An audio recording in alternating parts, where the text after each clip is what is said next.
Eleanor Hayes stood frozen in the doorway, her new wedding ring catching the afternoon sun as 7 pairs of eyes stared back at her from the porch. 7 children. Not the 2 or 3 her husband had vaguely mentioned in his letters. Her heart hammered against her ribs as the smallest one, barely 4 years old, whispered, "Is she going to leave us like the others did?" This was supposed to be her fresh start, her escape from loneliness. But Daniel Mercer had lied.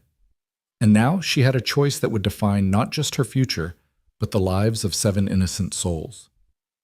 Dear viewers, I invite you to follow Eleanor's extraordinary journey from a deceived bride to a fierce protector. Please comment below which city you're watching from. I love seeing how far these stories travel across the world. Now, let's begin.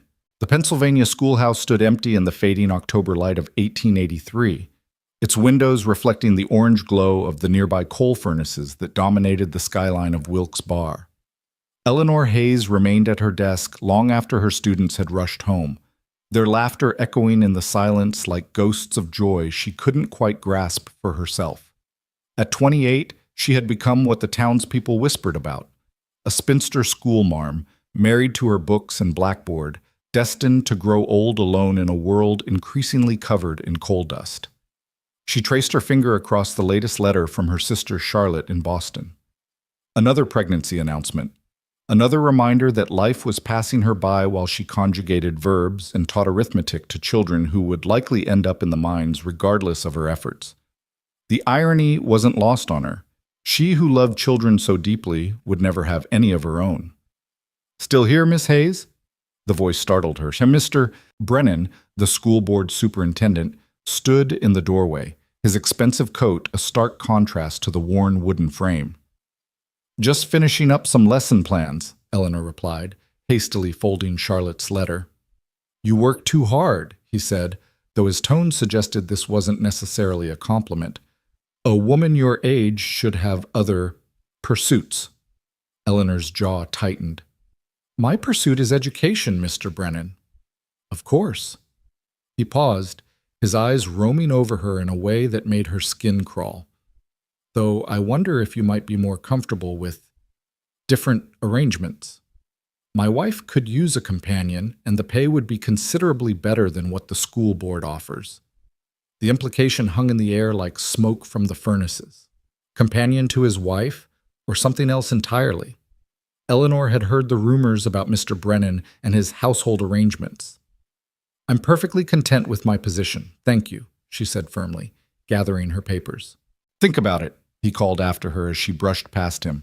"The offer won't stand forever." Eleanor's hands shook as she walked home through the coal-stained streets. The row houses pressed close together, their windows glowing with warm lamplight that only emphasized her solitary journey. Her small rented room above the bakery awaited. 1 chair, 1 plate, 1 cup, 1 narrow bed. The loneliness of it pressed down on her like a physical weight. That night, unable to sleep, she lit a candle and pulled out the newspaper her fellow teacher, Mary, had left on her desk. Mary was getting married next month to a railroad engineer, leaving Eleanor as the only unmarried teacher at the school. She flipped through the pages absently until an advertisement in the back caught her eye. "Respectable widower with children seeks kind, educated woman for marriage. Ranch property in Wyoming Territory. Must be willing to relocate and serve as mother to motherless children. Character references required. Sincere inquiries only." Eleanor read it 3 times. Wyoming. It might as well have been the moon, but there was something about the simple honesty of the advertisement that spoke to her. No flowery promises, no elaborate descriptions of wealth or beauty. Just a man who needed help raising his children. She thought of Mr. Brennan's oily smile, of the coal dust that seemed to settle into everything, turning even the snow gray before it hit the ground. She thought of Charlotte's letters, full of babies and dinner parties, and a life Eleanor would never have here. Before she could lose her nerve, she pulled out her writing paper. "Dear Sir," she began, her pen scratching in the candlelight, "I am writing in response to your advertisement." The letter she crafted was honest but careful. She described her experience as a teacher, her love of children, her desire for a family of her own. She didn't mention the loneliness that kept her awake at night, or the way the walls of Wilkes Barre seemed to close in more each year. She didn't write about Mr. Brennan or the way people looked at her with pity mixed with judgment. 3 weeks later, a response arrived. The handwriting was careful but unpracticed, the words simple and direct. Miss Hayes, your letter was a blessing I hadn't dared hope for. My name is Daniel Mercer. I own a cattle ranch outside Cedar Falls, Wyoming territory. I have children who need a mother's care, and I need a wife's partnership. I'm not a man of fancy words, but I promise you a good home, respect, and honesty in all dealings. If you're still willing, I'll send money for the train fare. We could be married upon your arrival if you find me suitable. Yours respectfully, Daniel Mercer. Eleanor read the letter by the light of the coal furnaces glowing outside her window. A good home. Respect, honesty, children who needed her. It wasn't a love letter, but perhaps it was something better. A chance at purpose. You're mad, Mary told her when Eleanor announced her intentions. You don't even know this man. He could be anyone, a drunkard, a brute, or worse. He could be, Eleanor agreed, folding her few possessions into her mother's old trunk. But staying here, I know exactly what I'll become. The train journey west took 8 days. 8 days of watching the landscape transform from the crowded, sooty cities of the east to the vast, empty plains that seemed to stretch into eternity. Eleanor had never seen so much sky. It frightened and thrilled her in equal measure.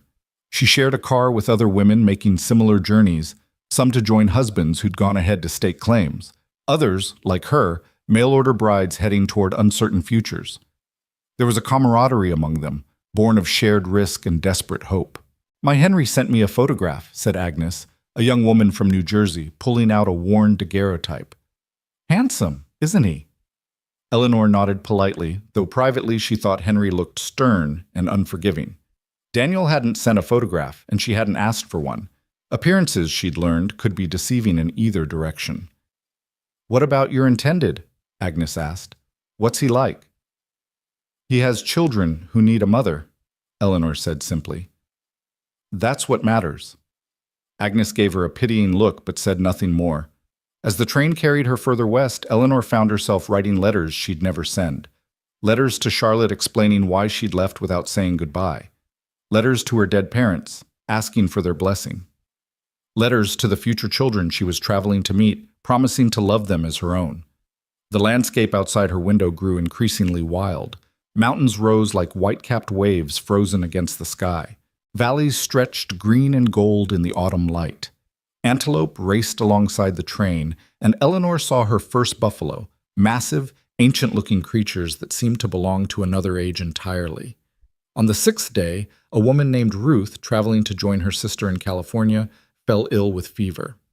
Eleanor spent the night tending to her, using skills learned from nursing her mother through her final illness. By morning, Ruth's fever had broken. You have healing hands, Ruth whispered, gripping Eleanor's fingers. Those children are lucky to have you coming. Eleanor wanted to tell her that she was the lucky one, to be needed, to be wanted, even by strangers. But she just smiled and helped Ruth sip some water. The train stopped frequently for water and supplies. And at each station, Eleanor watched families reuniting, men meeting their brides, children racing along the platforms. Life happening all around her while she remained suspended between her old life and the new, belonging to neither. On the 8th day, the conductor called out, Cedar Falls, next stop! Eleanor's stomach lurched. She pressed her face to the window, searching for her first glimpse of her new home. The town that came into view was smaller than she'd imagined. A main street with wooden buildings, a church steeple, horses and wagons kicking up dust. Mountains loomed in the distance, their peaks already white with early snow. As the train slowed, she saw him. She knew it was Daniel even before he removed his hat and looked up at the windows. He was tall, broad-shouldered from ranch work, with dark hair just beginning to gray at the temples. His face was weathered but kind, with deep lines around his eyes that suggested he'd once smiled often. He wore his best clothes, she could tell by how uncomfortably he held himself in the stiff collar, and carried a small bouquet of wildflowers that looked almost comically delicate in his large hands. Eleanor's heart hammered as she gathered her belongings. This was it. No turning back now. She descended the steps on shaking legs. Daniel's eyes found her immediately, and something like relief crossed his face. He strode forward, then stopped awkwardly a few feet away, as if unsure what was appropriate. "Miss Hayes?" His voice was deep, rougher than she'd imagined. "Eleanor?" "Mr. Mercer." She attempted a smile. "Daniel." "You came," he said, wonder in his voice. "I wasn't entirely sure. That is, I hoped, but—" "I came," she confirmed. They stood there, two strangers who'd promised to spend their lives together, while the world bustled around them. Finally, Daniel seemed to remember the flowers. "These are for you." From the ranch. "The children picked them this morning before I left." The children. Eleanor took the bouquet, inhaling the sweet scent of prairie roses and something wild she couldn't name. "How are they?" "How many? You never said exactly how many." Something flickered across Daniel's face. Was it guilt? Worry? But before she could pursue it, he was taking her trunk from the porter and leading her toward a waiting wagon. "They're eager to meet you," he said, not quite answering her question. "But I thought, that is, if you're willing, we could stop by the church first." "Reverend Mills is expecting us." Eleanor's pulse quickened. "You want to marry today?" "Now?" Daniel stopped loading her trunk and turned to face her fully. For the first time, she saw the vulnerability in his eyes, the fear that she might refuse. "I know it's sudden," he said quietly. "But winter comes early here, and if we're not married, you can't stay at the ranch. It wouldn't be proper. But if you need time, if you want to wait, I can arrange a room at the boarding house." "No," Eleanor heard herself say. "No, I didn't come all this way to stay at a boarding house." Relief transformed his face, taking years off his weathered features. "You're sure?" Eleanor thought of the 8 days on the train, the letters they'd exchanged, the coal dust of Pennsylvania that still felt like it clung to her skin. "I'm sure." The church was small and white, sitting on a rise overlooking the town. Reverend Mills was a round man with kind eyes who didn't seem at all surprised to be performing such a sudden ceremony. His wife and the church caretaker served as witnesses. The ceremony was brief and simple. Daniel had no ring, but he'd fashioned one from a horseshoe nail, bent into a circle and polished until it shone. "It's temporary," he whispered as he slipped it onto her finger, "until I can get you a proper one." "It's perfect," Eleanor said, and meant it. There was something honest about it, something that felt more real than any gold band. When Reverend Mills pronounced them husband and wife, Daniel kissed her cheek so gently she barely felt it. His lips were chapped from the wind, and he smelled of leather and soap and something wild, like sage.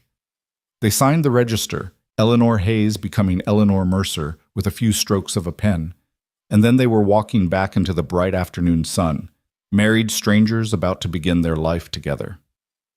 The ride to the ranch took 3 hours. At first, Eleanor tried to fill the silence with chatter about her journey, but Daniel seemed content with quiet, responding with nods and occasional comments. It wasn't unfriendly, just unused to conversation, she realized.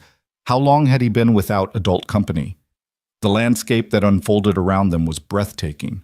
The road wound through valleys where aspens shimmered gold in the autumn light, past streams that sparkled like silver thread, and always with those mountains standing guard on the horizon. Eagles circled overhead, and once Daniel pointed out a herd of elk grazing on a distant hillside. "It's beautiful," Eleanor breathed. "Wait until you see it in spring," Daniel said, the most words he'd strung together since they'd left town. "Wildflowers as far as you can see. Margaret always said—" He stopped abruptly, his jaw tightening. "Margaret was your wife," Eleanor said gently. It wasn't a question. "Yes. She passed 2 years ago, pneumonia." His hands tightened on the reins. "The children still miss her terribly." "Of course they do. And you as well." He glanced at her, surprised perhaps by her matter-of-fact acceptance. "I won't pretend otherwise. She was a good woman, a good mother." "I'm not here to replace her," Eleanor said carefully. "I couldn't if I tried. But perhaps I can honor her memory by caring for what she loved." Daniel was quiet for a long moment. Then, That's kindly said. Thank you." They continued in more comfortable silence, Eleanor beginning to understand that her new husband was a man who spoke more through actions than words. The careful way he helped her down when they stopped to water the horses, the way he pointed out landmarks she'd need to know, the way he'd packed a lunch that included delicate tea cakes he'd clearly purchased just for her. These were his words.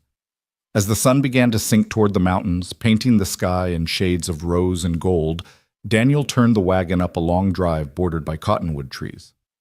"We're here," he said unnecessarily, for Eleanor could see the ranch buildings coming into view. A two-story house with a wide porch, a large barn, various outbuildings, and fencing that stretched into the distance. It was more substantial than she'd expected, speaking of years of hard work and careful building. Smoke rose from the chimney, and lamplight glowed warm in the windows. It looked like a real home, something she hadn't had since her parents died. But it was what stood on the porch that made Eleanor's blood run cold. Children. Not 2 or 3, as she'd vaguely imagined from Daniel's careful letters. 7 children stood in a line, arranged by height like stair steps, the oldest perhaps 15, the youngest no more than 4. 7. The wagon rolled to a stop, and Eleanor couldn't move. She counted them again, certain she must be seeing wrong. But no. 7 faces stared back at her with expressions ranging from curiosity to suspicion to hope. Daniel cleared his throat. "Eleanor, 7.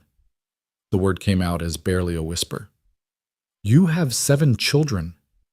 The oldest, a boy with Daniel's dark hair and serious expression, stepped forward. "Are you going to leave now?"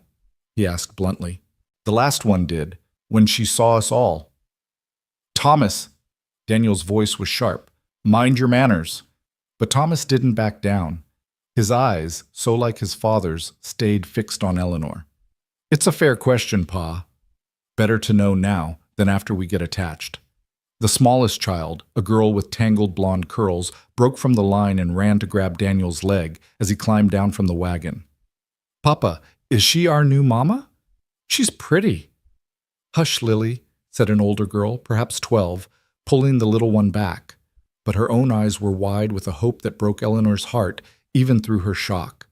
Daniel turned to help Eleanor down, and she saw the guilt written plain across his face. "I should have told you," he said quietly. "I was afraid." "That I wouldn't come." Eleanor's voice was steadier than she felt. "Yes." She looked at the children again. 7. 3 had Daniel's dark hair and eyes, clearly his by blood. But the others, a red-headed boy who stood apart from the group, twin girls who couldn't be more than 8 with matching worried expressions, and the little blonde one, Lily.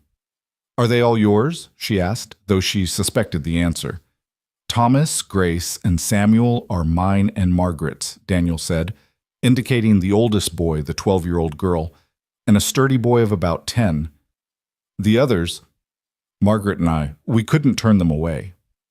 The red-headed boy, perhaps 13, spoke up with a slight Irish accent. "My parents died of fever 3 years back. The Mercers took me in." His chin lifted defiantly, as if daring her to object. "That's Patrick," Daniel said. "And the twins, Mary and Martha, their father left to find gold and never came back. Their mother." He shook his head. "She couldn't manage alone." "She drank," Thomas said flatly. "Call it what it is, Pa." "And Lily?" Eleanor looked at the youngest, who was now hiding behind Grace's skirts. "Left on our doorstep 2 years ago," Grace said softly, with a note that just said, "Please." Eleanor stood frozen, her mind racing. 7 children. 4 of them not even Daniel's by blood. This wasn't what she'd agreed to. This wasn't what she'd traveled 8 days to find. She could feel them all watching her, waiting for her to run like the last woman had. The last woman. "There was another woman?" she asked. Daniel's face darkened. "Mrs. Crawford, from town. She agreed to a trial period as housekeeper, maybe more. Lasted 3 days before she said it was too much." 3 days, Eleanor repeated. She looked at the children, really looked at them. Thomas, trying so hard to be strong, to protect the others from disappointment. Grace, mothering children when she was barely more than a child herself. Samuel, sturdy and watchful. Patrick, defensive and proud. The twins, holding hands so tightly their knuckles were white. And little Lily, peeking out with eyes that had already learned not to trust too easily. "You lied to me," Eleanor said to Daniel, and saw him flinch. By omission, perhaps, but still a lie. "Yes," he said simply. "I did." "I need a moment," Eleanor said. "I need—" She turned away from all those watching eyes and walked toward the barn, needing space, needing air, needing to think. Behind her, she heard Lily's small voice. "Is she leaving, Papa?" "I don't know, little one," Daniel answered honestly. "I don't know." Eleanor leaned against the barn wall, her heart pounding. 7 children. A man who'd deceived her before they'd even met. She could demand he take her back to town, have the marriage annulled. It had only been a few hours, surely Reverend Mills would understand. But then what? Back to Pennsylvania? Back to Mr. Brennan's leering offers and coal dust and lonely evenings? Back to teaching other people's children while never having her own? She thought of Ruth on the train, saying she had healing hands. She thought of the wildflowers Daniel had brought, picked by children hoping for a mother. She thought of that little girl left on a doorstep with nothing but please. Eleanor straightened her spine and walked back to where they all waited. Daniel's face was resigned, as if he'd already accepted her leaving. The children had drawn closer together, a small band of orphans and half-orphans clinging to each other because that's all they had. "I need to know something," Eleanor said. "Are there any other surprises? Any other truths you've failed to mention?" "Yes," Daniel said, and she saw several of the children exchange worried glances. "Margaret's brother, Harold Whitmore. He's been trying to take the children, says I can't manage them alone, that they'd be better off elsewhere." "Where is elsewhere?" Eleanor asked. "His factory in Chicago," Thomas spit out.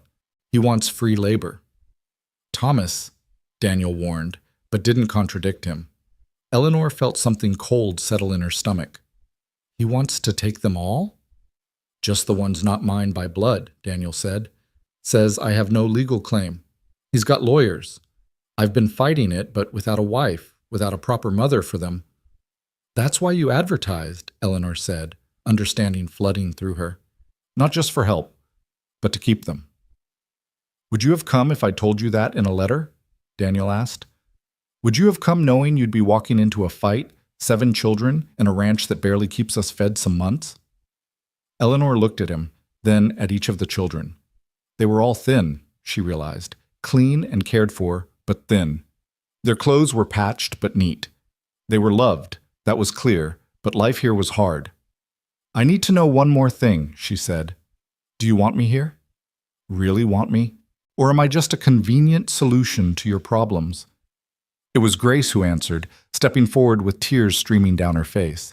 "We prayed for you," she said simply. "Every night since Papa wrote that advertisement, we prayed God would send us someone who could love us. All of us." Eleanor felt her own eyes burn. "All of you?" "Even me?" Patrick asked, his Irish accent thicker with emotion. "Even though I'm not really—" "You're really one of mine," Daniel said firmly. "Blood or not." "Even us?"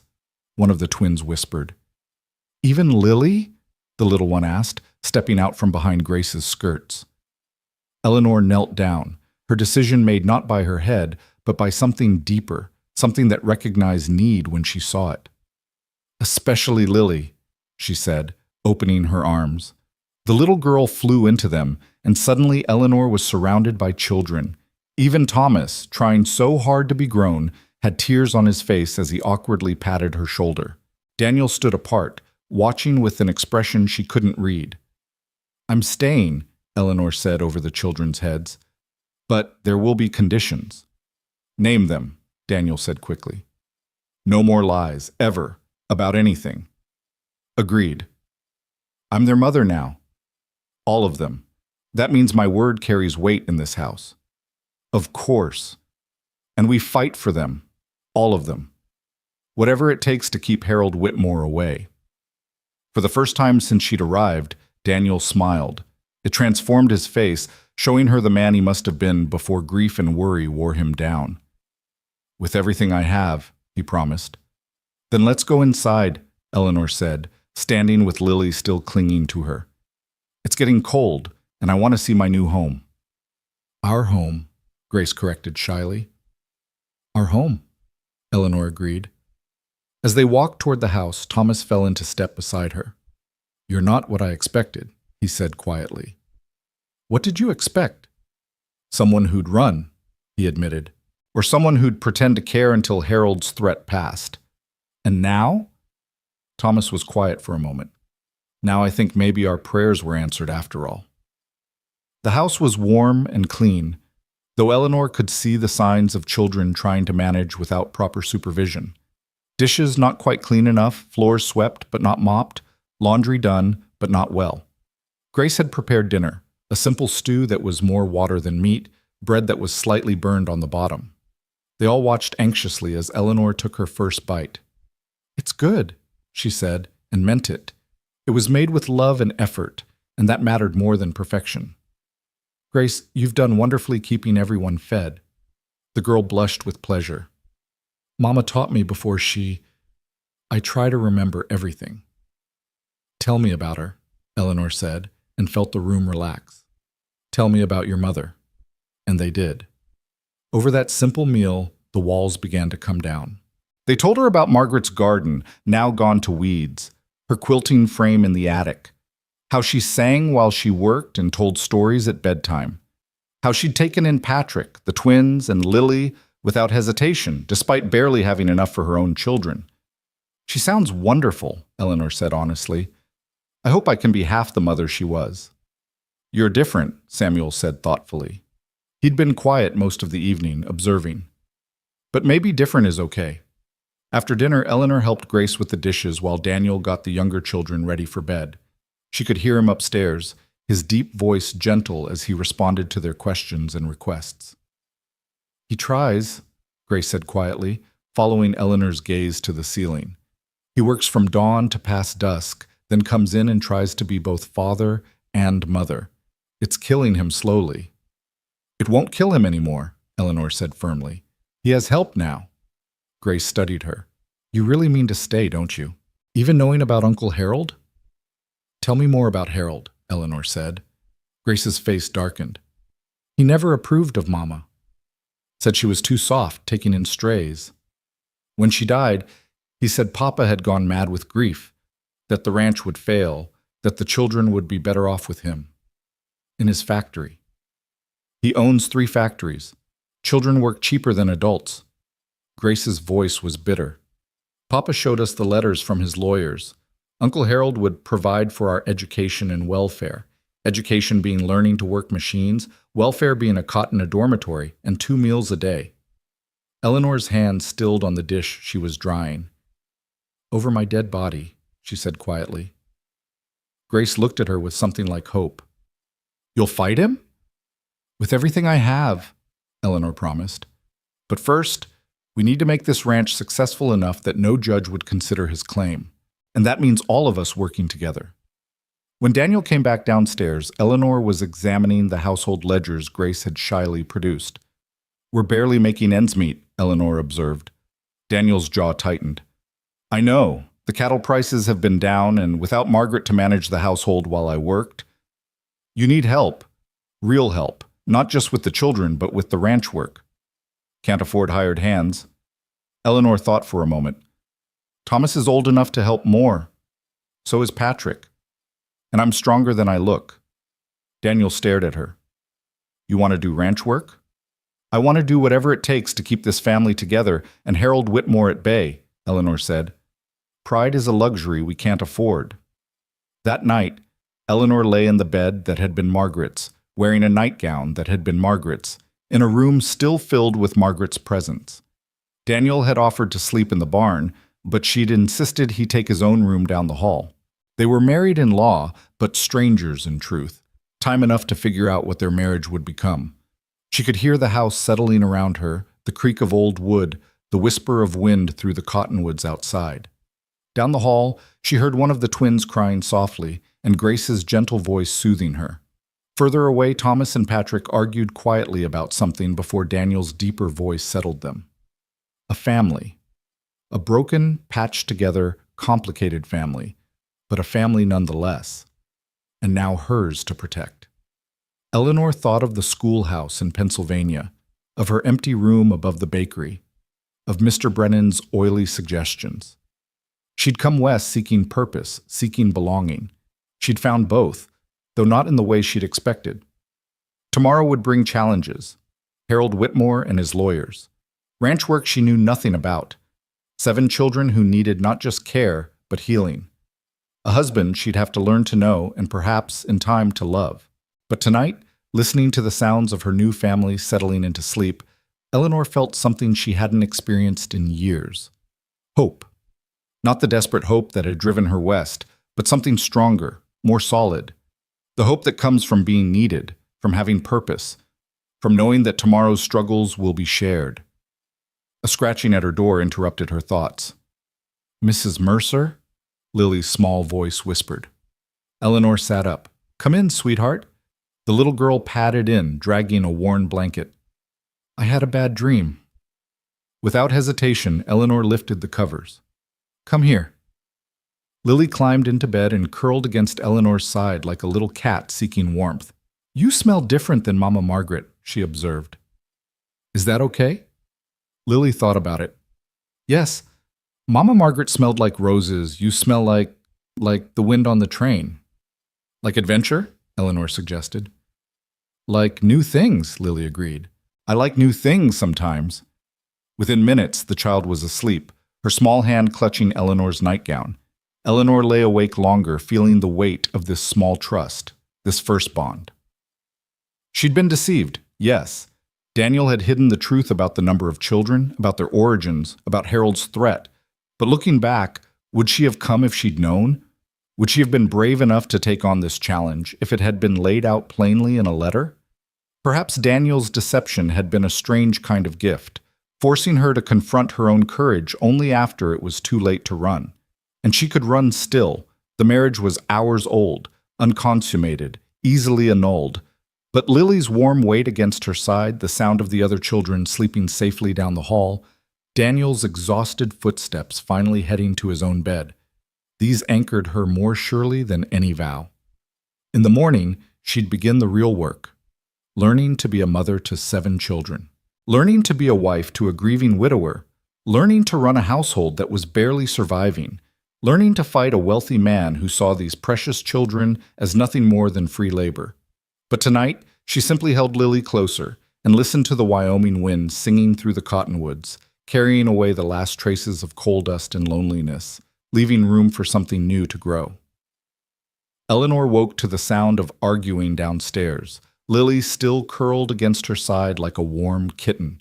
The sun was barely up, painting the mountains pink through the window, but the household was already stirring with conflict. "That's not how Mama did it," Samuel's voice carried up the stairs, frustrated and sharp. "Well, Mama's not here, is she?" Thomas shot back, his tone carrying the weight of too much responsibility. "And unless you want to eat raw biscuits again, you'll let me do it my way." Eleanor carefully extracted herself from Lily's grip and pulled on Margaret's robe. She'd have to stop thinking of everything as Margaret's eventually. The little girl mumbled but didn't wake as Eleanor tucked the quilts around her. The kitchen was a battlefield. Flour dusted every surface like snow. Thomas had his hands deep in a bowl of dough that looked more like paste. And Samuel stood with his arms crossed, looking mutinous. Grace was trying to salvage something on the stove while the twins set the table with mathematical precision, each fork exactly aligned. "Good morning," Eleanor said mildly, and everyone froze. "We didn't mean to wake you," Grace said quickly. "We always make breakfast ourselves." "Papa's already out with the cattle." Eleanor surveyed the disaster. "I see. And how long has Thomas been in charge of biscuits?" "Since yesterday," Samuel muttered, "when he declared he could do better than Grace." "I can," Thomas insisted, though the gray mass in the bowl suggested otherwise. Eleanor rolled up her sleeves. "Thomas, step aside. Samuel, stop glowering. Grace, that bacon's about to burn. Mary, Martha, we need more plates. Patrick and your father will want breakfast too." They all stared at her for a moment, then jumped into action. Eleanor examined Thomas's attempt, fighting to keep her expression neutral. Too much water, she diagnosed, and you've overworked the dough. Biscuits need a gentle hand. Mama always said that too, Grace offered softly. Smart woman. Eleanor scraped the failed attempt into the slop bucket for the pigs. Now, watch carefully. Thomas, you measure the flour. Samuel, you cut in the butter. Yes, like that. Grace, teach me how your mother seasoned the bacon. Within minutes, they were working together instead of against each other. Eleanor learned that Margaret had used sage from her garden, that the twins liked their eggs runny, that Patrick would eat anything but had a secret fondness for jam, that Lily would only drink milk if it had a tiny bit of honey in it. You know a lot about cooking, Samuel observed, watching her rescue the biscuits. I lived alone for many years, Eleanor said. It was learn to cook or starve. Why were you alone? Martha asked, her voice barely above a whisper. It was the first time either twin had addressed her directly. Eleanor considered how much truth to share. My parents died when I was 20. No siblings, no husband, just me and a teaching position that barely paid for a small room. That sounds lonely, Mary said. It was, Eleanor admitted. Very lonely. Is that why you answered Papa's advertisement? Thomas asked, trying to sound casual, but clearly very interested in the answer. Partly, but mostly because I wanted to be needed, to be part of something bigger than just myself. And now you got more bigger than you bargained for, Thomas said with a wry smile that made him look older than his 15 years. The best surprises usually are bigger than we expect, Eleanor replied, pulling the golden biscuits from the oven just as Patrick stumbled in, hay in his red hair. I milked Bessie, he announced, setting a pail on the counter. She tried to kick me twice, but I got it done. Good man, Eleanor said, and watched him flush with pleasure at being called a man. After breakfast, you can show me how it's done. I'll need to learn everything about this ranch. Daniel came in as they were sitting down to eat, stopping in the doorway to stare. His family was gathered around the table, passing food, talking over each other, and Eleanor sat at Margaret's place as if she'd always been there. His eyes met hers across the room, and something passed between them. Gratitude, perhaps? Or maybe just wonder. Biscuits, she offered, holding up the basket. Don't get excited, Pa, Thomas said. I didn't make them. She rescued them after I nearly created another batch of rocks. They weren't rocks last time, Grace defended. More like very hard pillows. Even Daniel smiled at that, the expression softening the worried lines around his eyes. He took his place at the head of the table, and Eleanor noticed how the children automatically adjusted their behavior, sitting straighter, minding their manners more carefully. They loved him, but there was also a formality there, a distance that probably hadn't existed when Margaret was alive to Bridget. After breakfast, Daniel said, I need Thomas and Patrick with me to check the fence lines. Someone's been cutting wire, probably Hutchins trying to push his cattle onto our grazing land. Hutchins has been trouble before? Eleanor asked. He wants to buy us out, Daniel said shortly. Has for years. Figures if he makes things hard enough, I'll sell. Over my dead body, Thomas muttered. Watch your tongue, Daniel warned, but without heat. Samuel, you'll help your sisters with the chickens and garden. What's left of the garden? Grace sighed. It's mostly weeds now. Eleanor filed that information away. A good garden could make the difference between surviving and thriving out here. I'd like to see it after breakfast. I helped my mother keep a kitchen garden in Pennsylvania. This ain't Pennsylvania, Daniel said, not unkindly. The soil here is different. The weather's harsher. What grows back east might not.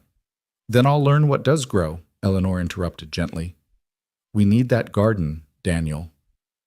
You know we do. He looked like he wanted to argue, then nodded slowly. Margaret always said the same. After the men left, Eleanor tied an apron around her waist and faced her new daughters. Right, let's see what we're working with. The garden was worse than she'd expected. 2 years of neglect had let the prairie reclaim most of it. But the bones were still there.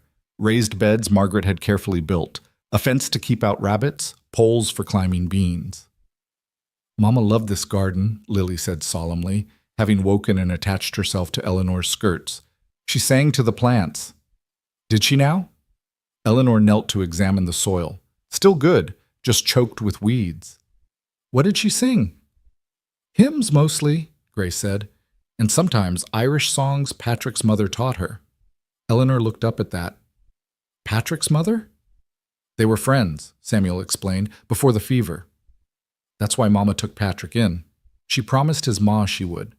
These layers of connection, of promise and loss, made Eleanor's chest tight. She pulled a weed, then another, the repetitive motion soothing. Well then, we'd best get this garden growing again. For Margaret and for Patrick's mother, too. They worked through the morning, all of them together. Even the twins, usually so hesitant, began to open up as their hands worked in the soil. Eleanor learned that Mary loved arithmetic, but Martha preferred reading, that Samuel wanted to be a veterinarian someday, having read about it in one of Margaret's books, that Grace secretly wrote poetry but had never shown anyone.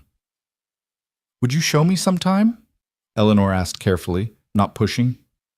Grace pulled another weed, considering. Maybe, if you promise not to laugh. I would never laugh at someone's honest expression, Eleanor promised. Around midday, when the sun was high and they were all dirt-smudged and sweating, a rider approached.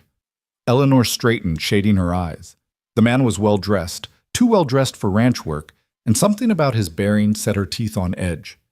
Grace, she said quietly, take the younger children inside. That's Uncle Harold, Grace whispered, her face paling. Eleanor's stomach dropped, but she kept her voice steady. Do as I say. Inside, all of you. Now.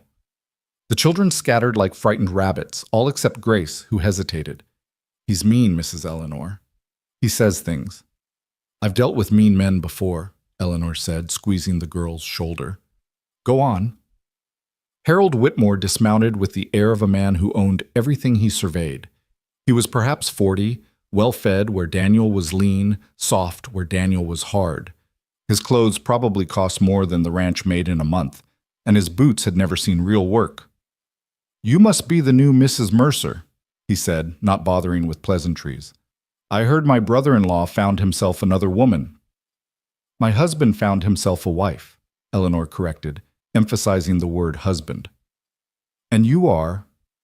His eyes narrowed at her tone. Harold Whitmore, Margaret's brother, the children's uncle. Some of the children's uncle, Eleanor corrected again. What can I do for you, Mr. Whitmore? You can pack up those children who don't belong here and save us all a lot of trouble, he said bluntly. I have a court date set for next month.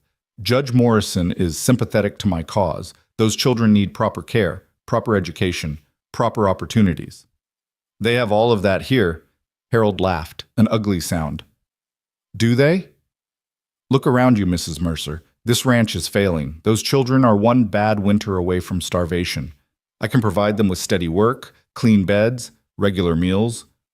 In a factory, Eleanor said flatly, you want to put children to work in a factory. Honest work never hurt anyone. Better than scratching in the dirt out here, pretending this is sustainable. He stepped closer, and Eleanor caught the scent of expensive cologne barely masking something rotten underneath. I'll make you a deal. Convince Daniel to give up the strays willingly, and I'll make it worth your while. Say, $500?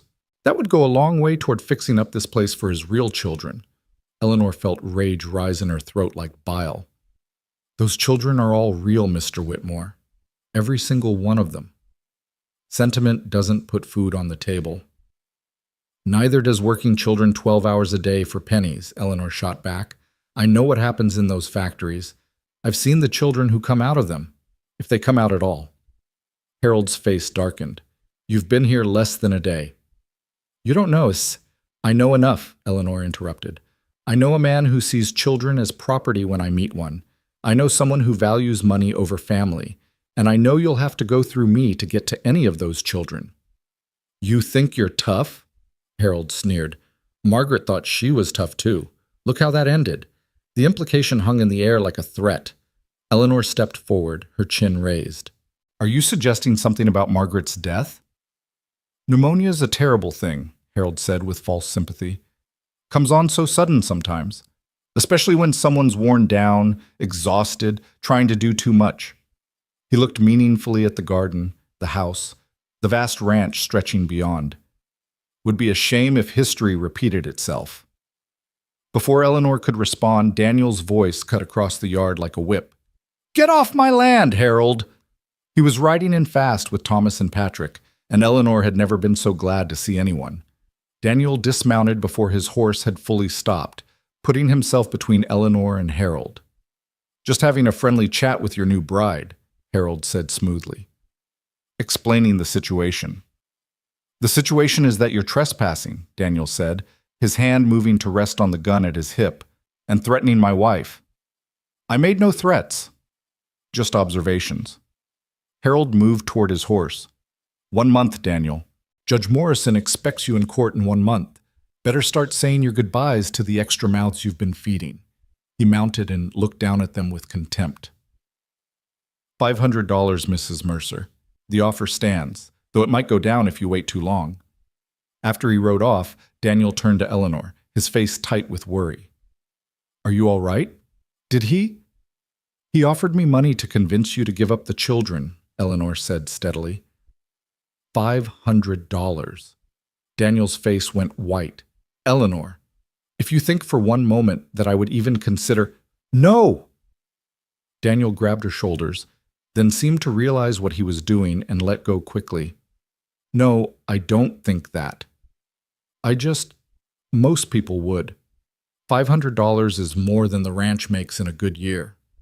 I'm not most people, Eleanor said, and those children aren't for sale.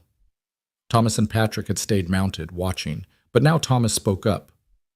She stood up to him, Pa. We saw from the ridge. Didn't back down an inch. That was foolish, Daniel said, but his eyes were warm as he looked at her. Harold's dangerous when crossed. So am I, Eleanor said quietly. He just doesn't know it yet. That evening, after dinner, Eleanor found Daniel in his study, a small room off the kitchen where he kept the ranch books and Margaret's sewing machine. He was staring at a stack of legal papers, his head in his hands. May I? She asked from the doorway. He gestured to a chair.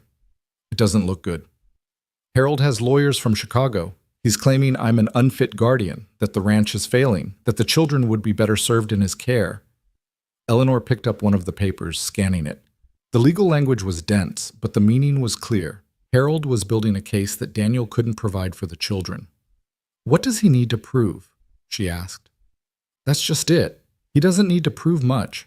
I'm not their legal guardian, not for Patrick, the twins, or Lily. Margaret and I just took them in. There's no paperwork, no formal adoption, and with Margaret gone. You weren't married, Eleanor said, understanding. A single man with no legal claim trying to raise children that aren't his. Exactly. But now with you here, it helps, but not enough.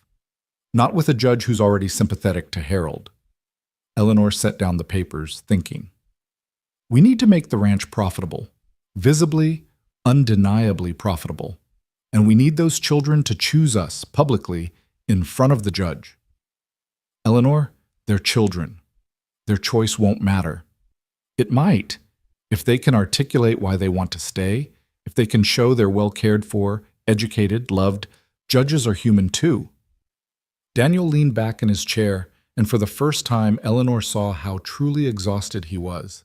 2 years of grieving, working, fighting, all while trying to raise 7 children alone. Why? He asked suddenly. Why do you care so much? You just met them. You could have that $500 and— Do you really not understand? Eleanor interrupted. Daniel, I've been alone most of my adult life. I've been where those children are, orphaned, unwanted, trying to find where I belong. But I was lucky. I had education, opportunities. These children, if Harold takes them, they'll never have a chance at real life. They'll be worked until they break, then discarded. She moved to the window, looking out at the stars beginning to appear over the mountains. Besides, I made them a promise this morning. All of them. I said I was their mother now. I don't break promises. Daniel was quiet for a long moment, then, Margaret would have liked you. Tell me about her, Eleanor said, turning back to him. Not the saint everyone makes her out to be. The real woman. Daniel smiled, a sad but genuine expression. She had a terrible temper. Threw a pot at me once when I tracked mud through her clean kitchen. She couldn't carry a tune to save her life, but sang anyway. She cried over every animal we had to slaughter for food, but would eat the meat anyway because we needed it. She gave away our last dollar more times than I could count because someone else needed it more. He paused. She would have given Harold hell for threatening you today. She sounds wonderful, Eleanor said honestly. I wish I could have known her. She was dying when she made me promise, Daniel said suddenly. The pneumonia had taken hold and she knew. She made me promise to keep the children together, all of them, to find them a mother who would love them like she did. He looked at Eleanor with wonder. I think somehow she knew you were coming. Eleanor felt tears prick her eyes. Daniel! A crash from upstairs interrupted them, followed by shouting and what sounded like Lily crying. They both rushed up to find Thomas and Patrick in a full brawl, rolling on the floor while the other children pressed against the walls in alarm. Stop! Daniel roared, pulling the boys apart. What in blazes is going on? Both boys were bleeding, Thomas from his nose, Patrick from a split lip. They glared at each other with matching fury. He said, Thomas started. He called. Patrick spoke over him. One at a time, Eleanor said firmly. Thomas first. Thomas wiped his nose, smearing blood across his face. He said we should take Uncle Harold's offer. Said, at least in Chicago, we'd have enough to eat. That's not what I said, Patrick protested. I said maybe it wouldn't be the worst thing. Maybe... You want to leave? Lily wailed, launching herself at Patrick's legs. You can't leave. We're a family. Patrick's tough facade crumbled. We're not, though, are we? I'm not really a Mercer. Neither are the twins or Lily. Uncle Harold's right about that. Uncle Harold is a horse's ass, Samuel said firmly, then clapped a hand over his mouth as Daniel gave him a stern look. Language, Daniel warned, though his lips twitched. Eleanor knelt in front of Patrick, taking his face in her hands and forcing him to look at her. Listen to me, Patrick O'Brien. You are absolutely a Mercer. You know why? He shook his head, tears mixing with the blood on his face. Because Margaret Mercer chose you. Because Daniel Mercer chose you. Because your brothers and sisters, yes, brothers and sisters, choose you every single day. And because I'm choosing you right now. But the judge will see a young man who's brave enough to stand with his family even when someone's trying to tear them apart. He'll see someone who gets up at dawn to milk an ornery cow because his family needs him to. He'll see exactly what I see, a Mercer, through and through. Patrick crumbled then, sobbing like the 13-year-old boy he was, instead of the man he tried to be. Eleanor pulled him close, and suddenly all the children were there, piling into a group embrace that included even Thomas, who muttered an apology to Patrick for bloodying his lip. Daniel stood watching, and when Eleanor looked up at him over the children's heads, there were tears on his weathered cheeks. Family meeting, he said roughly. Downstairs, now. They gathered in the parlor, a room Eleanor noticed was rarely used, kept like a shrine to Margaret with her needlework still on the chairs, her Bible on the side table. Daniel stood by the fireplace while Eleanor settled on the sofa with Lily in her lap, and the twins pressed close on either side. We need to talk about Uncle Harold, Daniel began, about what might happen. He won't take us, Thomas said fiercely. We won't let him. It might not be up to us, Daniel said gently. The law is wrong then, Grace interrupted, surprising everyone with her vehemence. How can the law say we don't belong together? Daniel looked at Eleanor helplessly, and she took over. Sometimes the law doesn't account for love, she said. It sees papers and blood and money, but not the bonds that really make a family. That's why we have to be smarter than the law. How? Samuel asked. Eleanor had been thinking about this all day, turning it over in her mind while working in the garden, while facing down Harold, while watching these children navigate their fear. We make ourselves undeniable, she said. We make this ranch so successful that no one can claim you'd be better off elsewhere. We make you children so clearly educated and cared for that no judge could think a factory would be better. And we document everything, every moment that proves we're a family. How do we do all that in a month? Thomas asked skeptically. Together, Eleanor said simply. We work together. Thomas and Patrick, you're taking on more ranch duties to free your father for the bigger work. Grace, you and I are going to make this household run so smoothly that anyone who visits will be amazed. Samuel, you're going to help with the books. I saw you doing figures earlier, and you're quick with numbers. Mary and Martha, we're going to need your help with the garden and chickens, making us as self-sufficient as possible. What about me? Lily asked in a small voice. Eleanor hugged her closer. You, my dear, have the most important job of all. You remind us every day why we're fighting, because family stays together, no matter what. Over the next week, the ranch transformed. Eleanor rose before dawn each day, working alongside Daniel to understand every aspect of their operation. She learned they had 40 head of cattle, enough to make a profit if they could get them to market. She learned the chickens could produce more eggs than the family needed, which could be sold in town. She learned the garden, once properly restored, could provide not just for their table but for preserving and possibly selling. Thomas and Patrick worked themselves to exhaustion each day. Their rivalry transformed into competition over who could work harder. Grace took over the household management with Eleanor's guidance, creating schedules and systems that Margaret had never needed because she'd done everything through memory and instinct. Samuel proved brilliant with numbers, finding errors in Daniel's books that had been costing them money for months. The twins emerged from their shells slowly, revealing distinct personalities. Mary was bold when she felt safe, full of ideas and plans, while Martha was observant, noticing everything and recording it in a journal Eleanor had given her. For the judge, Martha explained seriously, evidence that we're happy. One evening, as Eleanor was teaching the girls to make preserves from the wild berries Patrick had gathered, Daniel appeared in the kitchen doorway. Eleanor, could I speak with you? They walked out to the porch, watching the sunset behind the mountains. The autumn air was crisp, carrying the scent of coming winter. The children are different, Daniel said without preamble. Happier. More like before. They're fighting for their family. It gives them purpose. It's more than that. Daniel turned to face her. It's you. You've given them hope. Eleanor felt heat rise in her cheeks. I've just done what needed doing. No, Daniel said firmly. You've done so much more.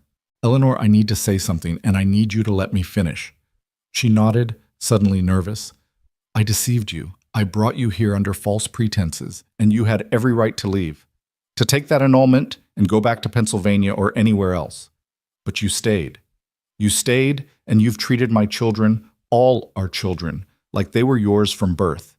You've stood up to Harold, you've worked yourself to the bone, you've brought light back into this house. He took a deep breath. I'm not a man of many words or romantic gestures. I can't promise you poetry or flowers or the things a woman might want from a marriage, but I can promise you this.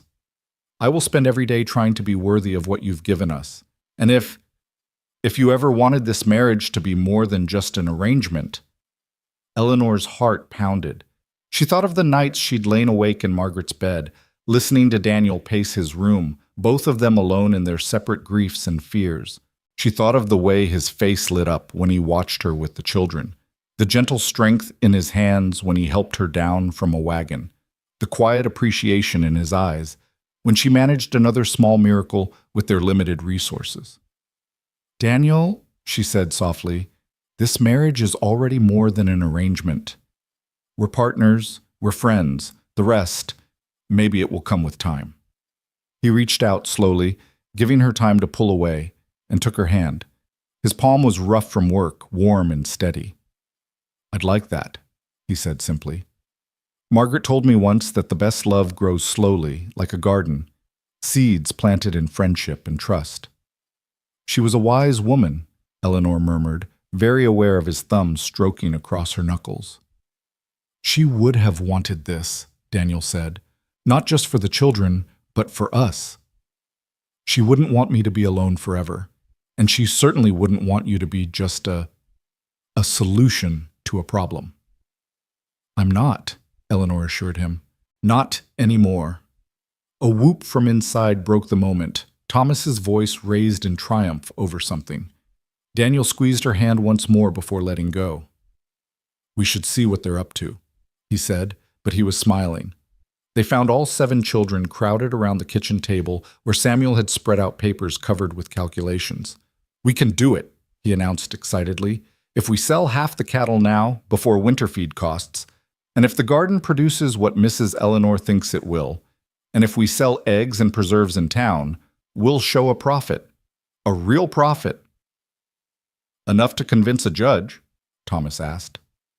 "Enough to prove we're not failing," Samuel said. "Look, I found where Pa was being overcharged for feed and where the cattle buyer was shorting us on weight. Fix those things and we're a successful ranch," Daniel finished, studying the numbers with wonder. "Samuel, this is excellent work." The boy flushed with pride. Mrs. Eleanor helped. She asked the right questions. That night, after the children were in bed, Eleanor found herself back in the study with Daniel, going over Samuel's calculations in detail. They worked well together, she realized, each contributing different strengths. Where Daniel knew the practical aspects of ranching, Eleanor understood household economy. Where he was cautious, she was bold. Where she was uncertain, he was steady. "We make a good team," Daniel said, echoing her thoughts. "Yes," she agreed, then yawned despite herself. "You're exhausted. You've been up before dawn every day since you arrived." "So have you." "I'm used to it." Eleanor stood, stretching. "I should check on the children before bed." "Eleanor." Daniel's voice stopped her at the door. "Thank you for everything," she smiled. "We're family, Daniel. Family takes care of each other." As she climbed the stairs, Eleanor heard whispers from the boys' room. She paused, listening. "Do you think she really means it?"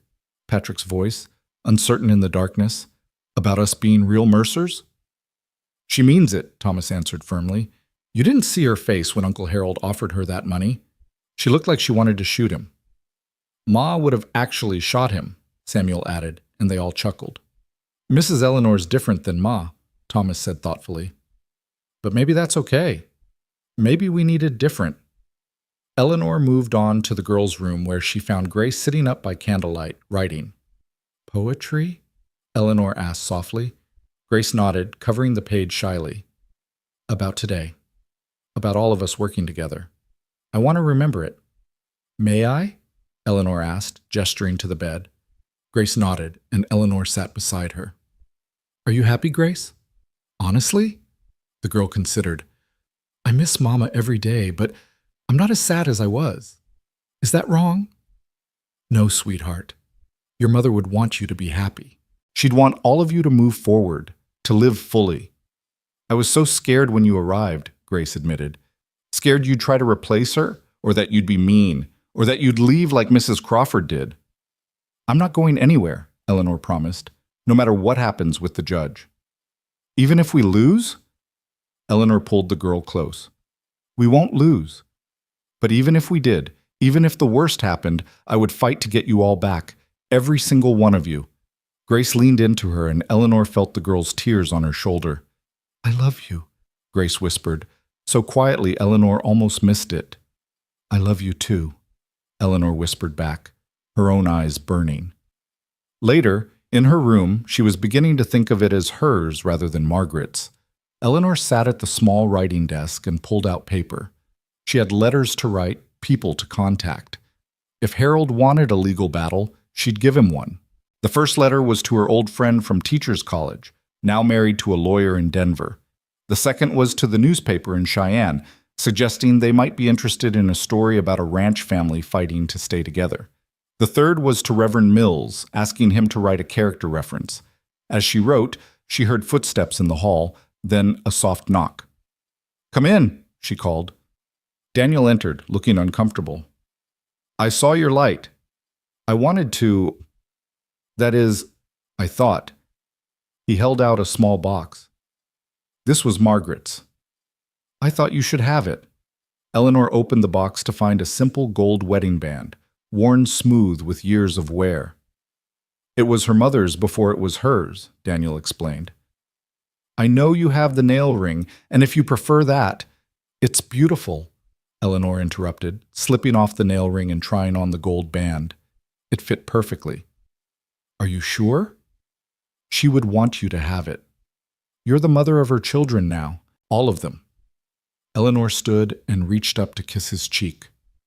Thank you, Daniel, for trusting me with them, with all of this. He caught her hand as she pulled back. Eleanor, I need to tell you something. Harold, he might bring up things about Margaret's death, suggest things. What kind of things? Daniel's face was grim.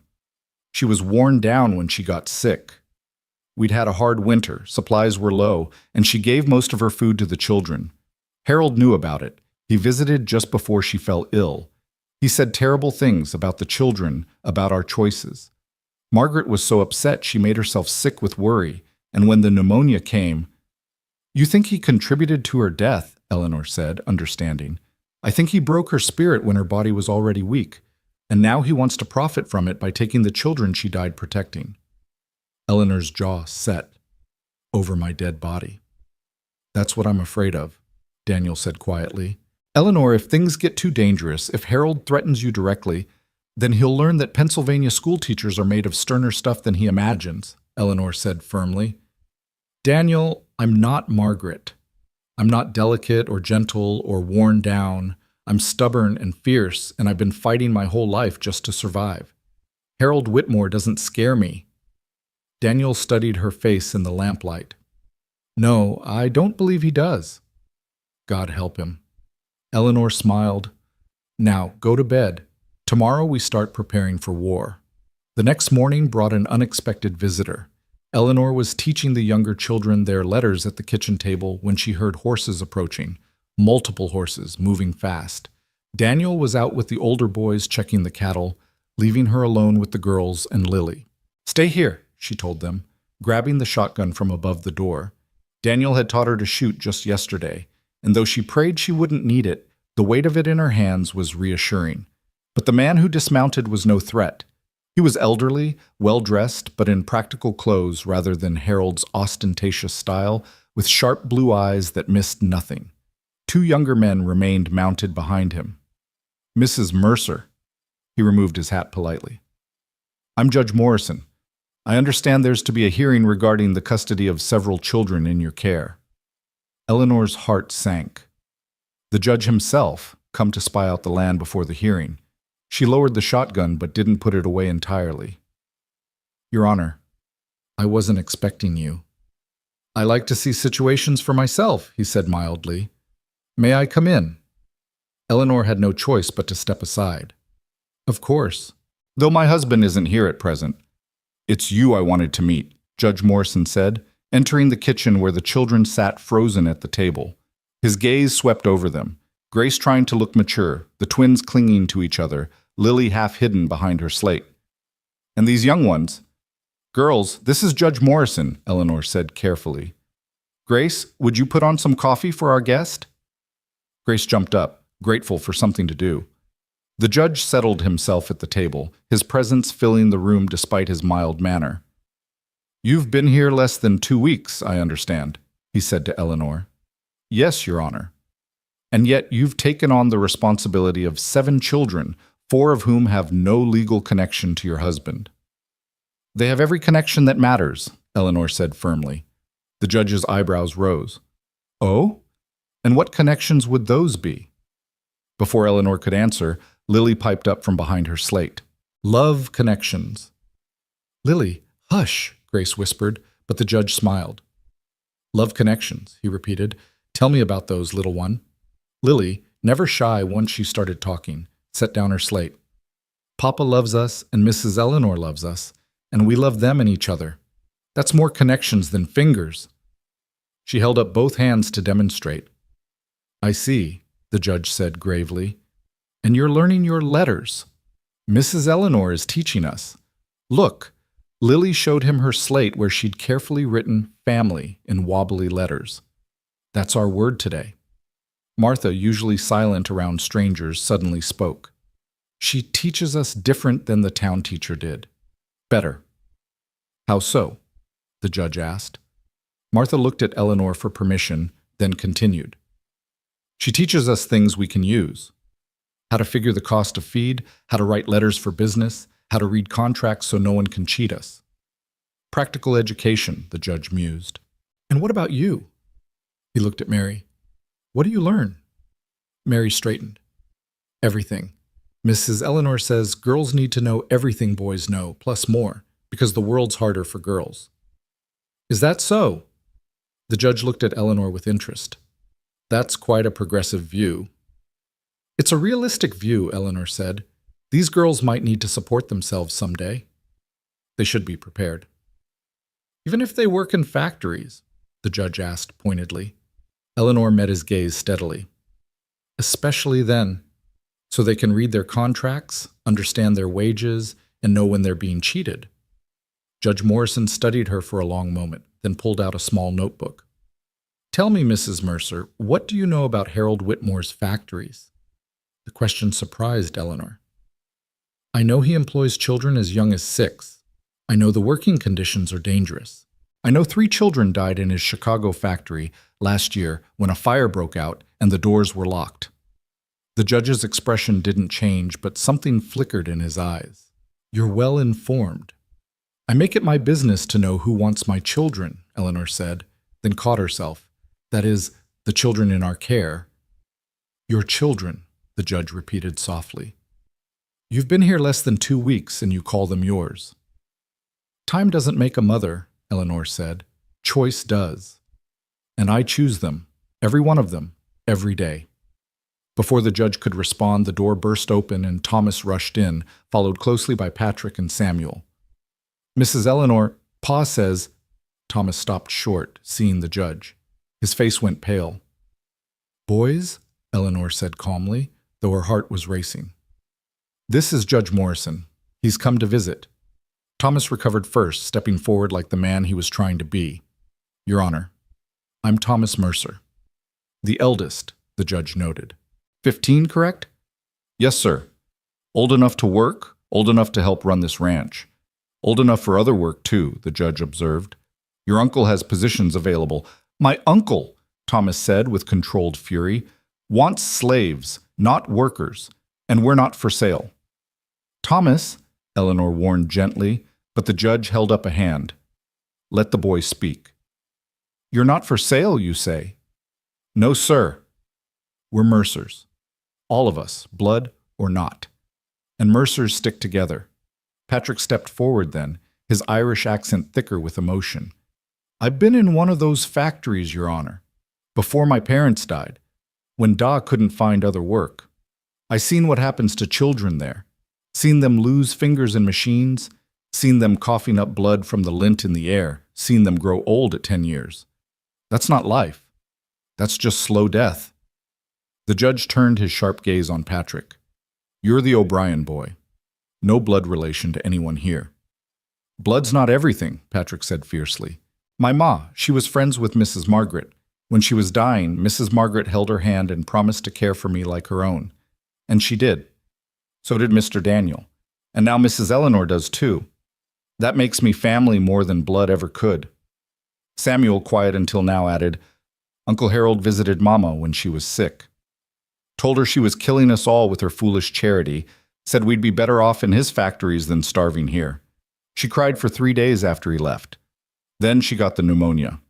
Eleanor saw the judge write something in his notebook. And what do you think about that, young man? Samuel's jaw set in a way that reminded Eleanor of Daniel. I think Uncle Harold helped kill her with his cruel words. And now he wants to profit from her death. That's a serious accusation, the judge said mildly. It's the truth, Grace said from where she stood by the stove. We all heard him. He said terrible things about how Mama was too soft, how Papa was too weak, how we were all going to end up dead come winter. Mama was already tired from nursing Martha through scarlet fever, and his words broke her, Thomas finished quietly. They broke something in her. She gave up fighting. The judge was quiet for a long moment, writing in his notebook. Finally, he looked up. And what about now? Are you still facing starvation this winter? No, Eleanor said firmly. Would you like to see our supplies? Our plans? The judge's eyebrows rose. Your plans? Eleanor fetched the ledger she and Samuel had been working on. Here, projected income from cattle sales, egg production, preserved goods. Here are our stored supplies for winter. Here are the children's lesson plans, showing their education will continue regardless of weather. And here, she pulled out another paper, are signed statements from townspeople willing to testify to our family's character and stability. The judge examined the papers carefully. This is impressive work. You did all this in 2 weeks. We did it together, Eleanor said. That's what families do, work together toward common goals. Show him the garden, Lily piped up. Show him what we grew. The judge actually smiled. I would like to see that. They all trooped outside, where the restored garden was beginning to show its promise. Eleanor explained how each child had a section to tend, how they were learning both responsibility and the science of growing things. Margaret's garden was always beautiful, the judge said quietly. She brought me tomatoes once when my wife was ill. I'd forgotten that. As they stood there, Daniel rode in with the older boys. His face went carefully neutral when he saw the judge, but he dismounted calmly and walked over with his hand extended. Judge Morrison, welcome to our home. Daniel. The judge shook his hand. I was just getting acquainted with your family. All of our family, I hope, Daniel said pointedly. Indeed. Your wife has been most illuminating. They were interrupted by another rider approaching, Harold Whitmore, his face red with anger when he saw the judge at the ranch.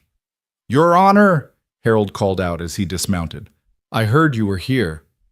You shouldn't make decisions without hearing both sides. I'm not making decisions, Harold. Simply observing.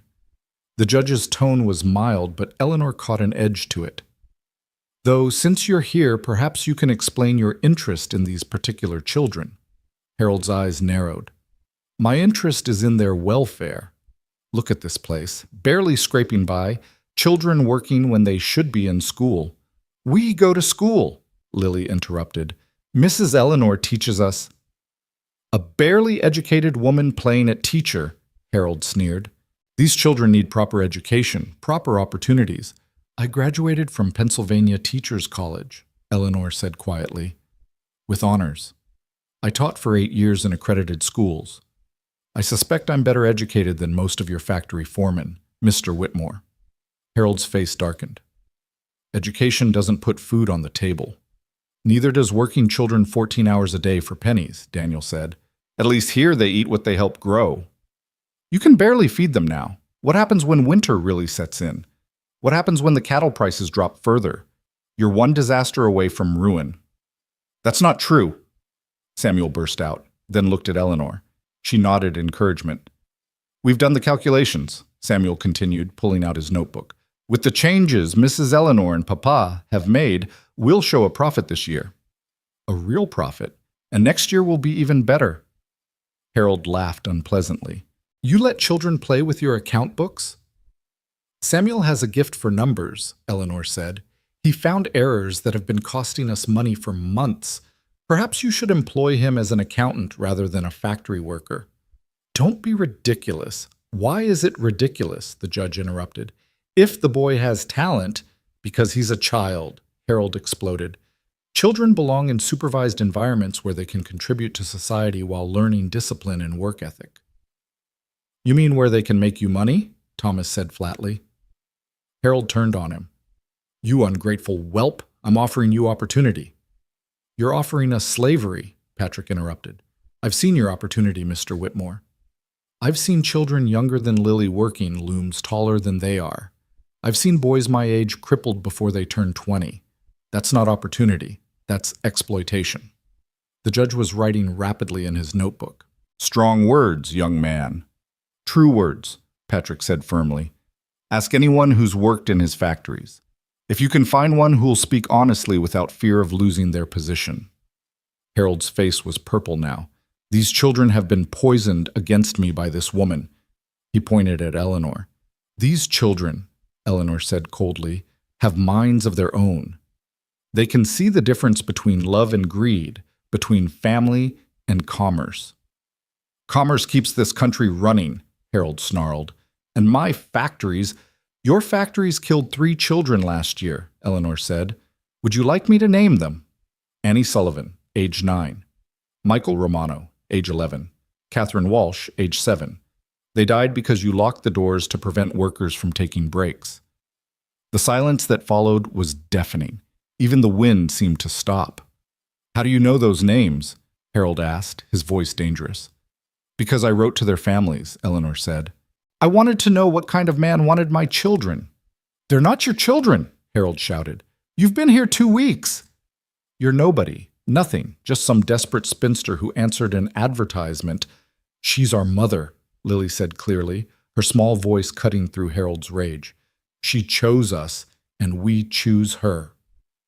"The child doesn't know what she's saying," Harold said dismissively. "I do too." Lily stamped her foot. "I know you're mean and you smell like pickles and you made Mama Margaret cry and you want to take us away, but we won't go." She ran to Eleanor, burying her face in her skirts. "We won't go, will we, Mama Eleanor?" Eleanor's throat tightened at the name, but she kept her voice steady. "No, sweetheart. You won't go anywhere you don't want to go." "The law," Harold began. "The law," Judge Morrison interrupted, "takes many factors into consideration." He closed his notebook and stood. "I've seen enough for today. The hearing is still scheduled for 3 weeks hence. I suggest all parties prepare accordingly." "Your Honor," Harold started, "surely you can see—" "What I see," the judge said carefully, "is a complicated situation that requires careful consideration. Good day, Mr. Whitmore. Daniel, Mrs. Mercer." He tipped his hat to Eleanor and the children. "Young ones."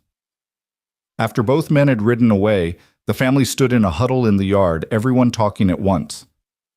"Did we do good?" Lily asked anxiously. "You did perfectly," Eleanor assured her. "All of you did." "He seemed to listen," Grace said hopefully. "Really listen." "But Uncle Harold was so angry," Martha whispered. "What if he does something?" Daniel's face was grim. "We stay alert. We stay together. And we keep working toward that hearing." That evening, Eleanor was surprised to find Daniel had moved his things into the barn. "What are you doing?" she demanded, finding him spreading blankets in an empty stall. "Harold made threats today," Daniel said, not meeting her eyes. "Veiled ones, but threats nonetheless. If something happens, you and the children are in the house, safer together. And you're out here alone? Absolutely not. Eleanor." "No." She crossed her arms. "We're stronger together. All of us. You said it yourself. Besides, how would it look to the judge if he learned you were sleeping in the barn?" Daniel flushed. "We haven't, that is, our marriage isn't—" "I know what our marriage is and isn't," Eleanor said gently, "but appearances matter right now. Come back to the house, Daniel, please." He studied her face. "You're not afraid? Being in the house with a man you barely know?" Eleanor almost laughed.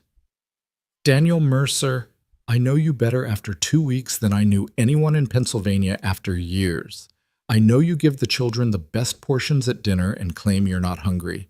I know you check on each of them every night, adjusting their blankets. I know you work yourself to exhaustion, trying to be everything to everyone. I'm not afraid of you. I'm afraid for you." Daniel's expression softened. "Eleanor." A scream from the house cut him off. They both ran, Daniel grabbing a rifle as they went. They burst through the door to find Grace holding a sobbing Martha while the other children clustered around. "What happened?" Eleanor demanded. "She had a nightmare," Grace explained, "about Uncle Harold taking us away. She saw it so clearly she thought it was real." Eleanor gathered the little girl into her arms. "Oh, sweetheart, it was just a dream." "But what if it comes true?" Martha sobbed. "What if the judge believes him?"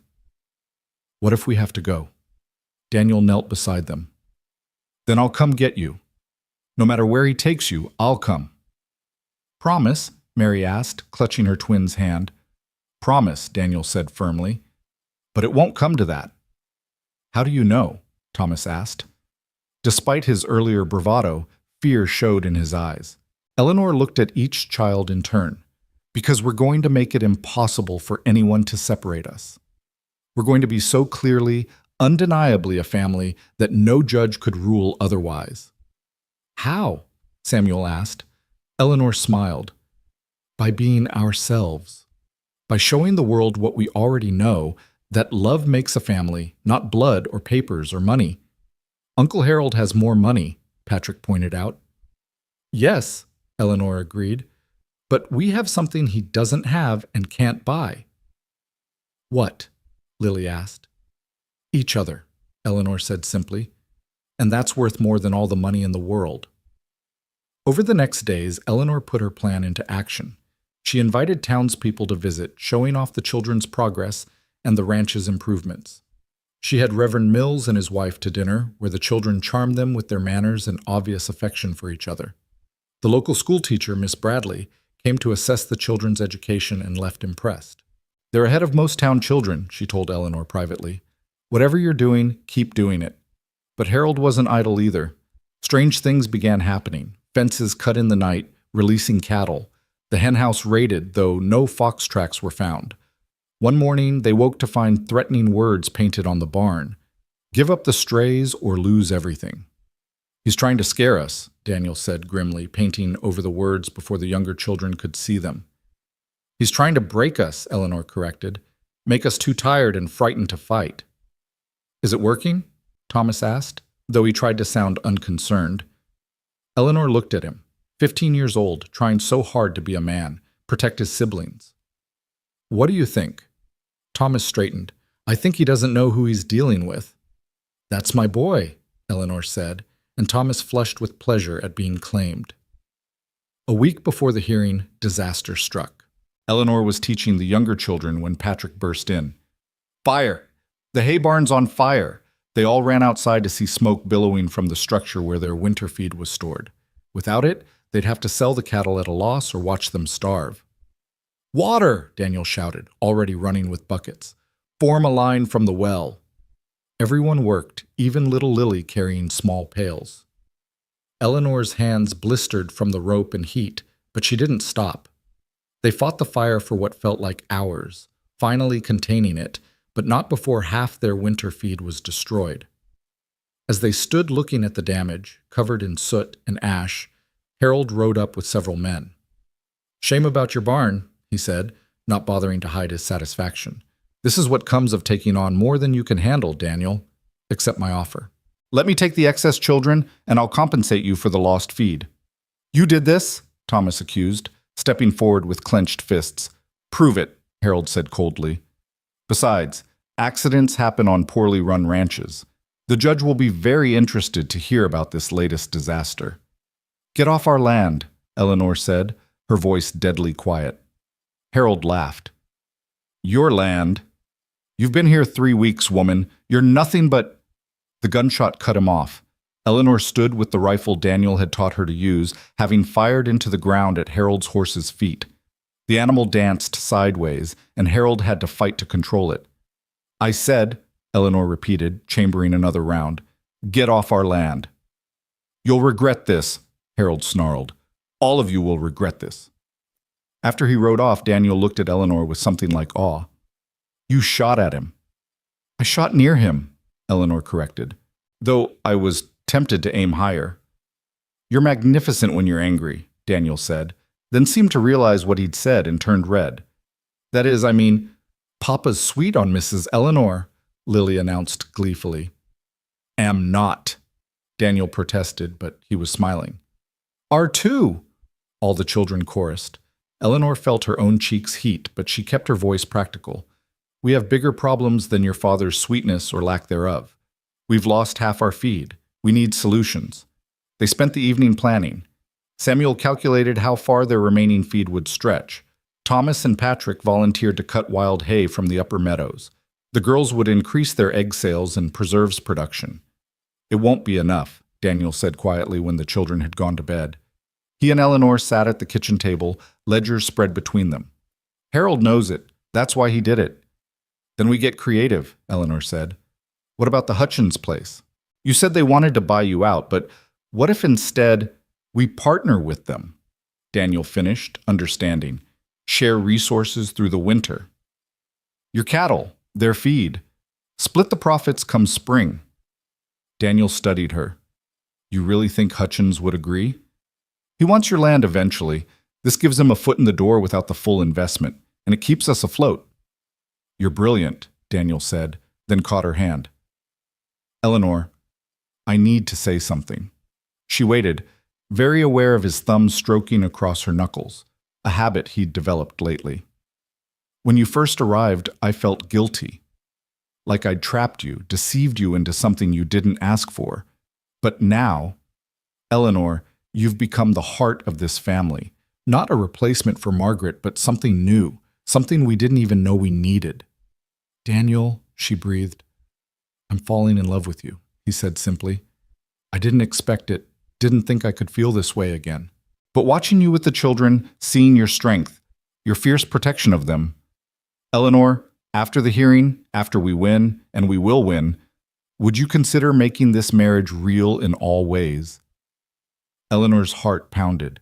She thought of the lonely years in Pennsylvania, of the empty future she'd faced. Then she looked at this good man who'd opened his home and heart to orphans, who worked himself to exhaustion for love, who was looking at her now with such vulnerable hope. Yes, she whispered. Yes, Daniel. He leaned across the table and kissed her, soft and sweet and full of promise. When they pulled apart, they found 7 faces peering around the doorway. Finally, Thomas exclaimed. We thought you two would never figure it out. Were you all eavesdropping? Eleanor demanded, trying to look stern. Yes, they answered in unison, then tumbled into the room for a family embrace. Does this mean you're really our mama now? Lily asked. Forever and always?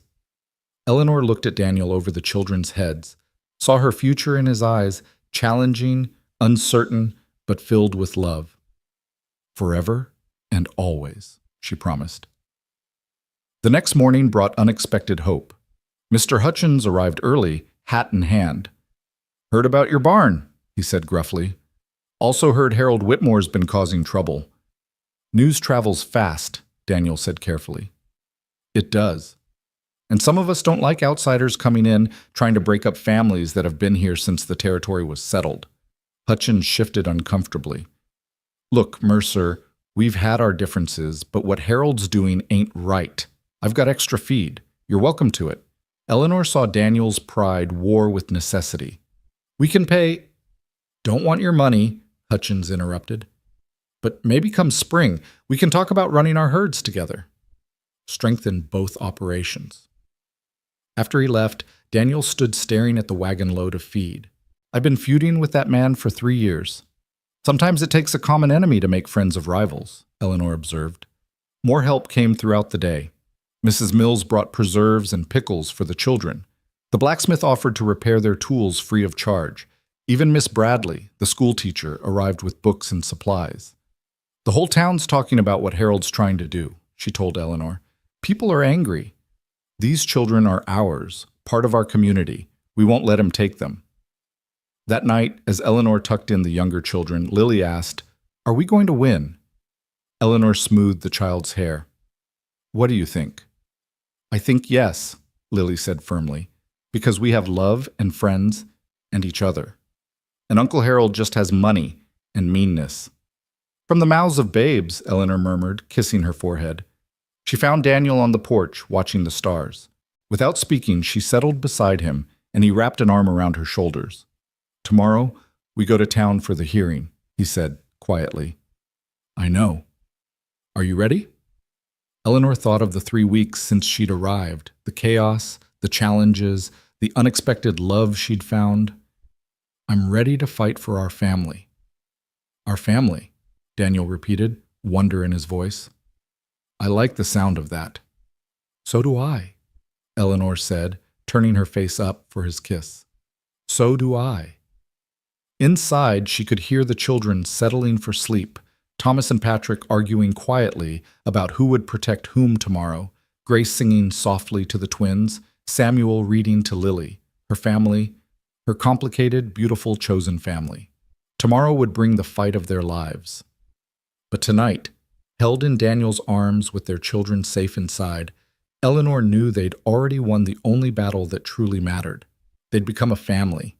The rest was just paperwork. The morning of the hearing dawned gray and cold, with clouds hanging low over the mountains like a threat. Eleanor dressed carefully in her best dress, the blue one she'd worn to marry Daniel, now altered by Grace's clever fingers to fit better. She pinned Margaret's cameo at her throat, a gift from Daniel the night before. She would want you to wear it, he'd said simply. You're fighting for what she loved most. The children were unnaturally quiet at breakfast, even Lily subdued as she pushed eggs around her plate. Thomas kept checking and rechecking his appearance, having insisted on wearing his father's old suit, taken in by Eleanor's midnight stitching. Patrick had scrubbed his face so hard it shone red, and his usually unruly hair was slicked down with pomade Grace had borrowed from town. You all look wonderful, Eleanor said, trying to inject confidence into her voice. Remember what we practiced? Speak clearly, Samuel recited. Look the judge in the eye. Tell the truth. And don't call Uncle Harold a horse's backside, even if he is one, Lily added solemnly, causing nervous laughter around the table. The ride to town took 2 hours. Their wagon joined halfway by the Hutchins family, then the Mills, then others, until they led a procession of neighbors into Cedar Falls. Eleanor's throat tightened at this show of support. The whole town's here, Grace whispered, peering around the wagon's canvas. They're here for you, Daniel said. All of you. This community has watched you grow, seen what we've built together. They won't let Harold tear it apart without a fight. The courthouse was packed. Every seat was taken, people standing along the walls, spilling out into the hallway. Harold sat at the front with 2 severe-looking lawyers from Chicago, their black suits and cold expressions in stark contrast to the warm, worn faces of the townspeople. Judge Morrison entered, his expression unreadable. This hearing will determine the custody and welfare of 4 minor children currently residing with Daniel and Eleanor Mercer. Mr. Whitmore, as the biological uncle of the deceased Margaret Mercer, has petitioned for custody of Patrick O'Brien, Mary and Martha Coleman, and Lily. He paused, frowning at his papers. The child known as Lily, no surname given. That's because she's Lily Mercer, Thomas said loudly from where the children sat. That's her name now. Young man, you will speak only when asked, the judge warned, but Eleanor caught what might have been approval in his eyes. Harold's lawyer, a thin man with a pinched face, stood. Your Honor, we will prove that these children are living in dangerous, unstable conditions with no legal standing. They would be better served in my client's care, where they can receive proper education and training for useful employment. Employment in his factories, someone from the crowd muttered, earning a sharp look from the judge. Mr. Mercer, Mrs. Mercer, who speaks for you? Daniel started to stand, but Eleanor rose first. I do, Your Honor. I speak for our family. Harold's lawyer sneered. This woman has been in residence less than a month. She has no standing. She's my wife, Daniel said firmly, standing beside her. She has every standing. Very well, the judge said. Mr. Whitmore's representative, present your case. What followed was a systematic attack on everything they'd built. The lawyer presented evidence of the ranch's financial struggles, the recent barn fire, the dangerous conditions of children working on a ranch. He painted Harold as a successful businessman, offering opportunity and stability.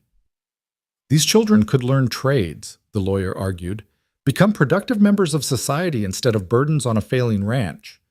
Mr. Whitmore has contracts ready with several reputable establishments. Factories, Eleanor interrupted. Call them what they are. He wants to put children as young as 4 to work in factories. Mrs. Mercer, you'll have your turn, the judge warned. The lawyer continued, producing documents, testimonies from Harold's business associates, even a doctor's report claiming that vigorous work builds character in young people. Eleanor watched the children's faces grow paler with each word. Martha was crying silently, Mary holding her hands so tight her knuckles were white. Patrick's jaw was clenched, his hands fisted. Even Thomas looked shaken. Then Harold himself took the stand. He was smooth, polished, every inch the successful businessman. Your Honor, I loved my sister dearly. It pains me to see her children, and these other waifs she took in, living in such reduced circumstances. I can offer them education, opportunity, a future beyond scratching in the dirt. What kind of education? Judge Morrison asked. Practical education. Reading and writing sufficient for work, mathematics for commerce, skills that will serve them in life. And these skills would be taught where? At my facilities, naturally. Education combined with practical application. In other words, the judge said slowly, They would work in your factories while receiving minimal schooling. Harold's composure slipped slightly. They would learn valuable trades. How many children have died in your factories in the past 5 years, Mr. Whitmore? The courtroom went silent. Harold's lawyer jumped up. Objection! That's not relevant. It's entirely relevant if we're discussing the welfare of children, the judge said. Answer the question, Mr. Whitmore. Industrial accidents happen, Harold said stiffly. Regrettable, but how many? The judge repeated. 12, Eleanor said clearly from her seat. 12 children dead in 5 years. I have their names if the court would like to hear them. That won't be necessary, the judge said, but he was writing in his notebook. Mr. Whitmore, you may step down. Mrs. Mercer, present your case. Eleanor stood, her heart pounding. This was it, their chance. Your Honor, I could talk about financial projections and educational plans. I have documents here showing our ranch is now profitable, that the children are receiving excellent education, that our neighbors support us. But instead, I'd like you to hear from the children themselves. Harold's lawyer protested immediately. Children can be coached, manipulated. As they might be in a factory, the judge asked dryly. I'll allow it. Children, come forward. All 7 stood together, moving as one unit to face the judge. Thomas spoke first, his voice steady despite his nerves. Your Honor, I'm the oldest. I've watched my father and mother, yes, both of them, Margaret first and now Eleanor, sacrifice everything for us. Not just us 3 by blood, but all of us. Because that's what family does. Uncle Harold talks about opportunity, but what opportunity is there in working until you drop? What future is there in factories that lock their doors so workers can't leave? Grace stepped forward next. When Mama was dying, she held my hand and made me promise to keep the family together. All of us. She said love makes family, not blood. Uncle Harold never understood that. He called Patrick, the twins, and Lily strays even when Mama was alive. But they're not strays, they're our brothers and sisters. Samuel cleared his throat. I want to be a veterinarian, Your Honor. Mrs. Eleanor has been teaching me Latin names for animals, anatomy, mathematics for calculating medicine doses. Uncle Harold's factory wouldn't teach me that. They'd teach me just enough to operate a machine until I'm too broken to work anymore. Patrick's Irish accent was thick with emotion when he spoke. My ma died holding Mrs. Margaret's hand. They were friends, real friends. Margaret promised to raise me as her own, and she did. So does Mr. Daniel. So does Mrs. Eleanor. In Harold's factory, I'd just be another Irish brat to work to death. Here, I'm a son, a brother. I'm somebody. The twins spoke together, their voices harmonizing. Our papa left to find gold. Mama couldn't feed us, started drinking. The Mercers took us in when nobody else would. They gave us food, clothes, love. Uncle Harold wants to separate us, Mary to one factory, me to another. We've never been apart, not ever. Finally, little Lily tugged on the judge's robe. He bent down to her level. I was left on a doorstep, she said clearly. Just me and a note that said, please. Mama Margaret found me, and she kept me. Papa Daniel says I was the answer to a prayer they didn't know they'd prayed. Mrs. Eleanor says I'm a gift. Uncle Harold says I'm nobody, but here I'm somebody. I'm Lily Mercer, and I have 6 brothers and sisters, and a mama and papa who love me. She turned to look at Harold. You're mean, and you smell like pickles, and you don't know what love is. That's why you want to take us away, because seeing us happy makes you remember that nobody loves you. That's enough, Harold snarled, standing. These children have been coached. Sit down, Mr. Whitmore, the judge ordered. Mrs. Mercer, do you have anything to add? Eleanor looked at each child, then at Daniel, then faced the judge. Your Honor, 3 weeks ago I was a stranger to these children. I came here expecting 2 or 3, found 7, and nearly ran. But something stopped me. The same thing that made Margaret take in children who weren't hers, the same thing that makes Daniel work 18-hour days to keep them fed and safe. Love, Your Honor. Simple, powerful, transformative love. She pulled out a leather journal. Martha has been keeping a record. Would you like to hear what she wrote yesterday? The judge nodded, and Eleanor read, Today, Mrs. Eleanor taught us to make apple butter while telling us stories about her mother. Thomas and Patrick worked together, fixing the fence without fighting once. Samuel helped Papa with the accounts and found a way to save $10 a month.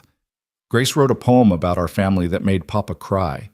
Mary and I helped Lily with her letters, and she wrote, "I love my family," all by herself. Uncle Harold says we're not a real family, but he's wrong. We're the realest family I know, because we choose each other every single day. Eleanor closed the journal. That's all we're asking for, Your Honor. The right to continue choosing each other. The courtroom was silent except for the sound of someone crying softly in the back. The judge looked at Harold. Do you have any response? Harold stood, his face red with fury. This is sentiment, not law. I have legal standing as Margaret's brother. To your sister's biological children, potentially, the judge said, but not to the others. They have no legal guardians. They do now, a voice called from the back. Everyone turned to see a well-dressed man pushing through the crowd. Your Honor, I'm James Fletcher, attorney from Denver. I've been retained by Mrs. Eleanor Mercer to file adoption papers for Patrick O'Brien, Mary and Martha Coleman, and the child Lily. Eleanor gasped. This was the husband of her school friend. She'd written to him, but hadn't expected him to come. Mr. Fletcher continued, I have here documentation of abandonment by the surviving parents or relatives, character references from the community, and a statement from the territorial governor supporting this adoption.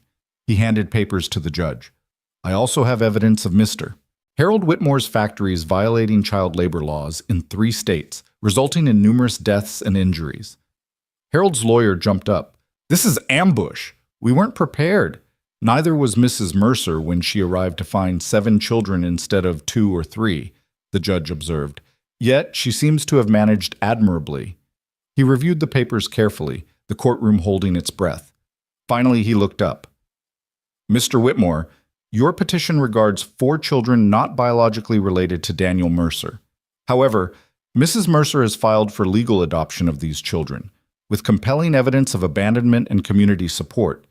Furthermore, your claim that you could better provide for their welfare is undermined by the documented conditions in your factories. He turned to the children. I need to ask you each individually, do you wish to be adopted by Daniel and Eleanor Mercer? Yes, Patrick said immediately. Yes, please, the twins said together. Yes, yes, yes, Lily shouted, bouncing on her toes. Then I see no reason to delay. By the power vested in me by the territory of Wyoming, I hereby grant the petition for adoption. Patrick O'Brien, Mary Coleman, Martha Coleman, and Lily are now legally the children of Daniel and Eleanor Mercer. The courtroom erupted in cheers. Harold shot to his feet. You can't. This is irregular. I'll appeal. You can try, the judge said calmly, but I think you'll find the territorial governor quite firm in his support of families who build up our communities rather than those who would exploit our children. Case dismissed. Harold stormed out, his lawyers trailing behind. The townspeople surged forward, congratulating the Mercers, lifting the younger children onto shoulders.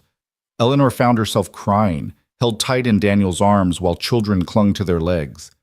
You did it, he whispered in her ear. You saved them. We did it, she corrected. All of us together. That evening, the entire town gathered at the ranch for a celebration.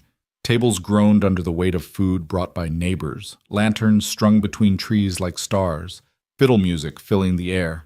Eleanor watched their children, legally theirs now, all of them, dancing and laughing with their friends. No regrets? Daniel asked, coming up beside her with 2 cups of cider. Eleanor thought of the schoolhouse in Pennsylvania, the empty room above the bakery, the loneliness that had driven her west. Not a single one. Thomas approached, looking more relaxed than she'd ever seen him. Mrs. Eleanor, Mama, can I talk to you? Of course. He shuffled his feet, suddenly looking his age. I was awful to you when you arrived. Suspicious and rude, and you were protecting your family, Eleanor said gently. I would have done the same. Grace says you're the answer to our prayers, the ones we made after Mama died for someone who could love all of us. And you're the answer to mine, Eleanor said, pulling him into a hug. I prayed for a family, for purpose, for belonging. I got all of that and more. As the party continued around them, she noticed Patrick teaching Lily an Irish jig, the twins helping Grace serve food, Samuel deep in conversation with the veterinarian from town. This was family, messy, complicated, chosen, and perfect. "Speech!" someone called out. "Let's hear from the new Mrs. Mercer." Eleanor was pushed forward, Daniel's hand warm on her back. She looked out at the faces, her children, her neighbors, her community. "When I answered Daniel's advertisement," she began, "I thought I was just looking for a new life. I didn't know I was coming home. I didn't know that 7 children and 1 good man would teach me that family isn't about blood or papers or convenience. It's about choosing to love when it's hard, staying when it would be easier to leave, fighting for each other against anyone who would tear us apart." She raised her cup. "To Margaret, who built the foundation of this family with love and faith. To Daniel, who never gave up even when hope seemed lost. To our children, all 7 of them, who show us every day what courage looks like. And to this community, who prove that we're never alone when we have each other." The toast echoed across the ranch, across the valley, into the mountains where the first snow was beginning to fall. Harold Whitmore was probably on a train back to Chicago, defeated and furious. But here, in this warm circle of light and love, his threat seemed as insubstantial as smoke. "Dance with me?" Daniel asked, holding out his hand. Eleanor took it, letting him lead her into the circle of dancers. Around them, their children laughed and spun, Thomas actually playing tag with Lily, Patrick and Samuel arm wrestling good-naturedly, Grace and the twins teaching other children a new game. "I love you," Daniel said suddenly, there in front of everyone. "I loved Margaret truly, but I love you too, differently, but just as deeply. You brought us back to life, Eleanor. You gave me life," she replied. "All of you." Later, much later, after the guests had gone home and the children were finally in bed, Eleanor and Daniel stood on the porch watching snow fall softly on the ranch. The barn Harold had burned was already being rebuilt by neighbors. The garden was put to bed for winter, ready to bloom again in spring. The cattle were safe in the lower pasture, the Hutchins partnership ensuring they'd have enough feed. "What are you thinking?" Daniel asked, his arm around her waist. "I'm thinking about Lily's note," Eleanor said. "The one that just said please when she was left here. Such a simple word, but it contained everything. Hope, desperation, faith that someone would answer." "Margaret answered," Daniel said. "And then you answered when we needed you most." "We all answered," Eleanor corrected. "Every one of us said yes to love, to family, to fighting for each other." From inside came the sound of giggling. The children were supposed to be asleep, but were clearly having some kind of midnight gathering. Eleanor started to go check, but Daniel held her back.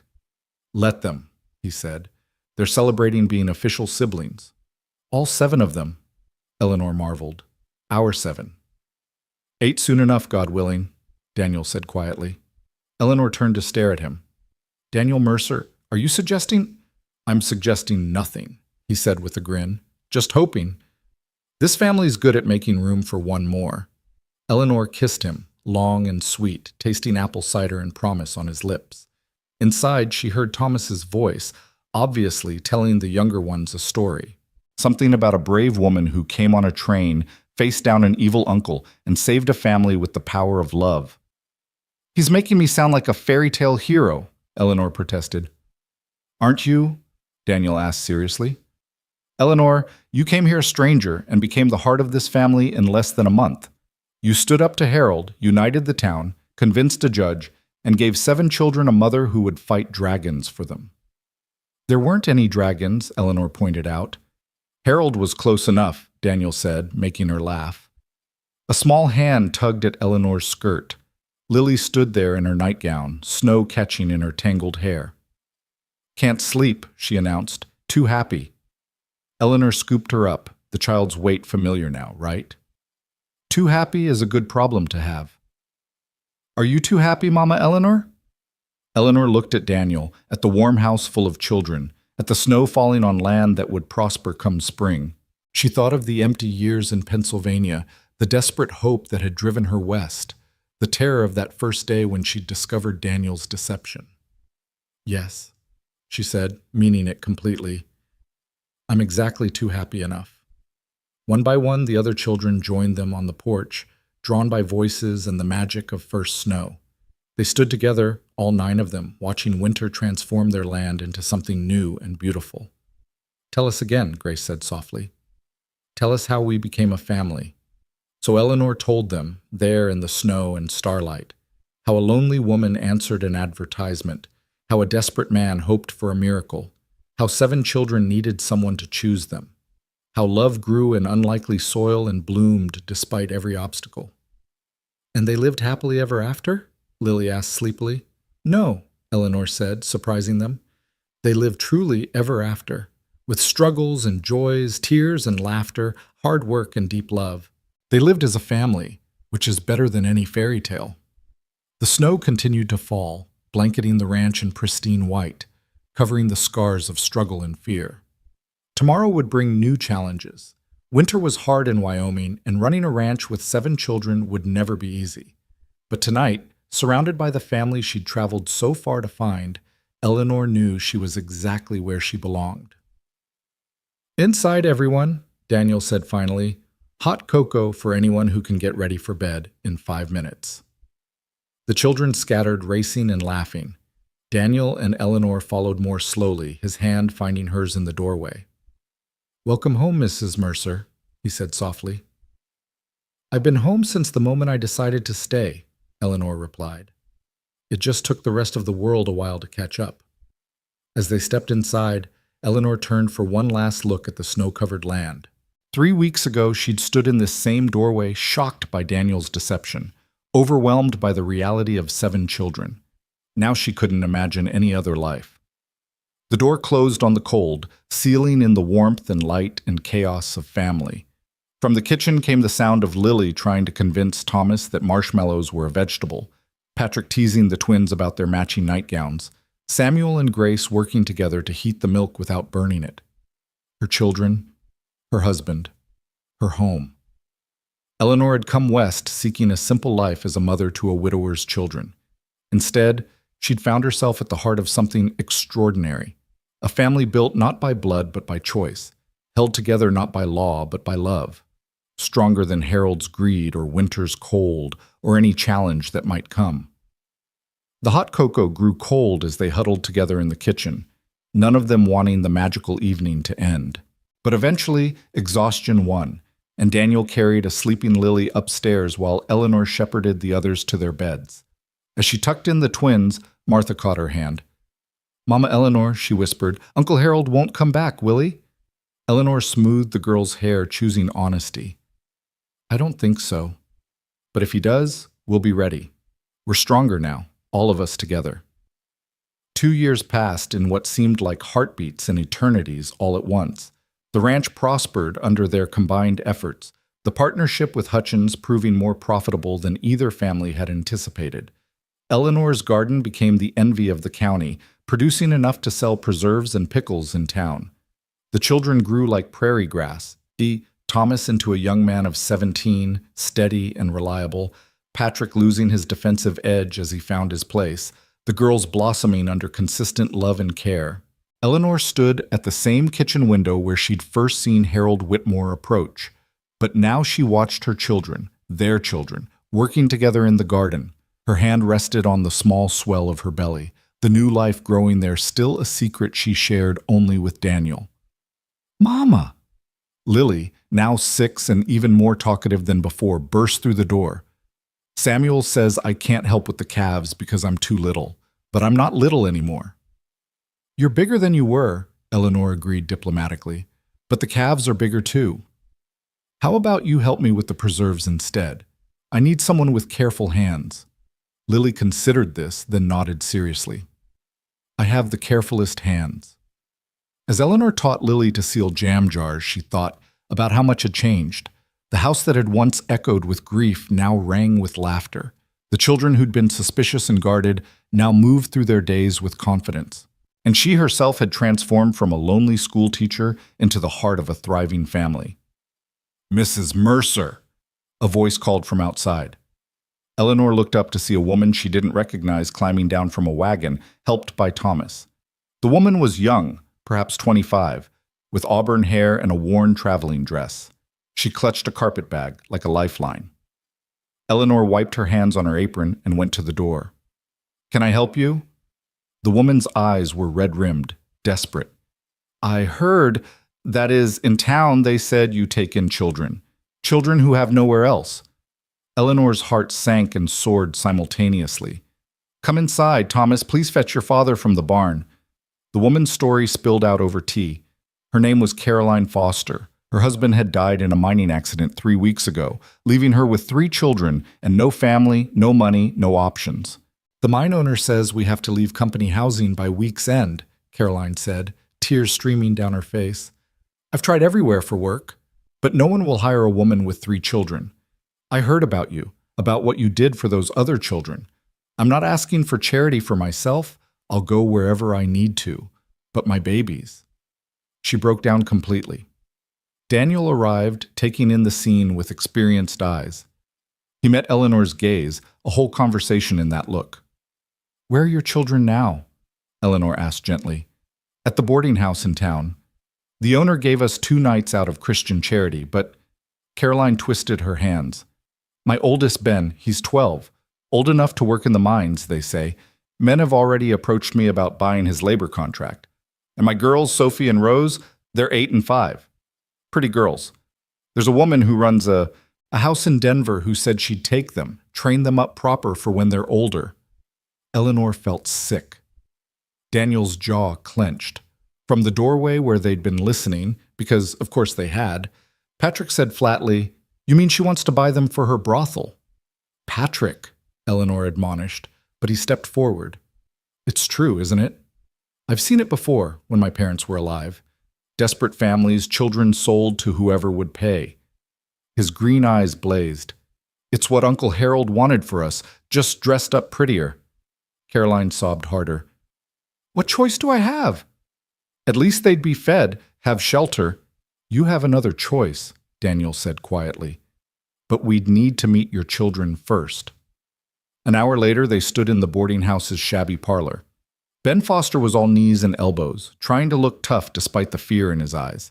Sophie held herself like a little mother, protective of Rose, who hid behind her sister's skirts. They looked at the Mercer clan, 9 strong now, with suspicion and hope warring in their faces. Children, Caroline said softly, these are the people I told you about. The ones who might. She couldn't finish. Eleanor knelt to Rose's level. Hello, sweetheart. I'm Eleanor. These are my children. She introduced each one, watching Ben's eyes widen as he counted. You have 7 kids? He asked Daniel. 8 soon, Lily announced proudly, having figured out Eleanor's secret through determined observation. Mama's growing a baby. Eleanor flushed as Daniel's eyes widened. Lily! It's true, isn't it? Lily demanded. You're rounder, and you don't eat breakfast anymore, and Papa keeps looking at you all moony-eyed. Despite the tension, everyone laughed. The Foster children relaxed slightly. You take in kids who aren't yours, Ben asked suspiciously. They're all ours, Thomas said firmly. Every one of them, just like you could be. Nobody wants 3 more mouths to feed, Ben said, but his voice cracked with hope. Grace stepped forward. When I was 12, my mama took in Patrick, and I was so angry. I thought there wouldn't be enough love to go around. But you know what I learned? Love multiplies. The more you give, the more there is. That's not how math works, Sophie said quietly, the first word she'd spoken. Samuel grinned. It's not regular math, it's family math, different rules. Daniel cleared his throat. We can't take you in the way we did the others. Your mother is alive and we respect that. But what if we employed your mother? As a teacher, helping Eleanor with the children's education, room, board, and wages for all 4 of you? Caroline gasped. You would, but I'm not a real teacher. I only went through 8th grade. You can read and write and do figures, Eleanor asked.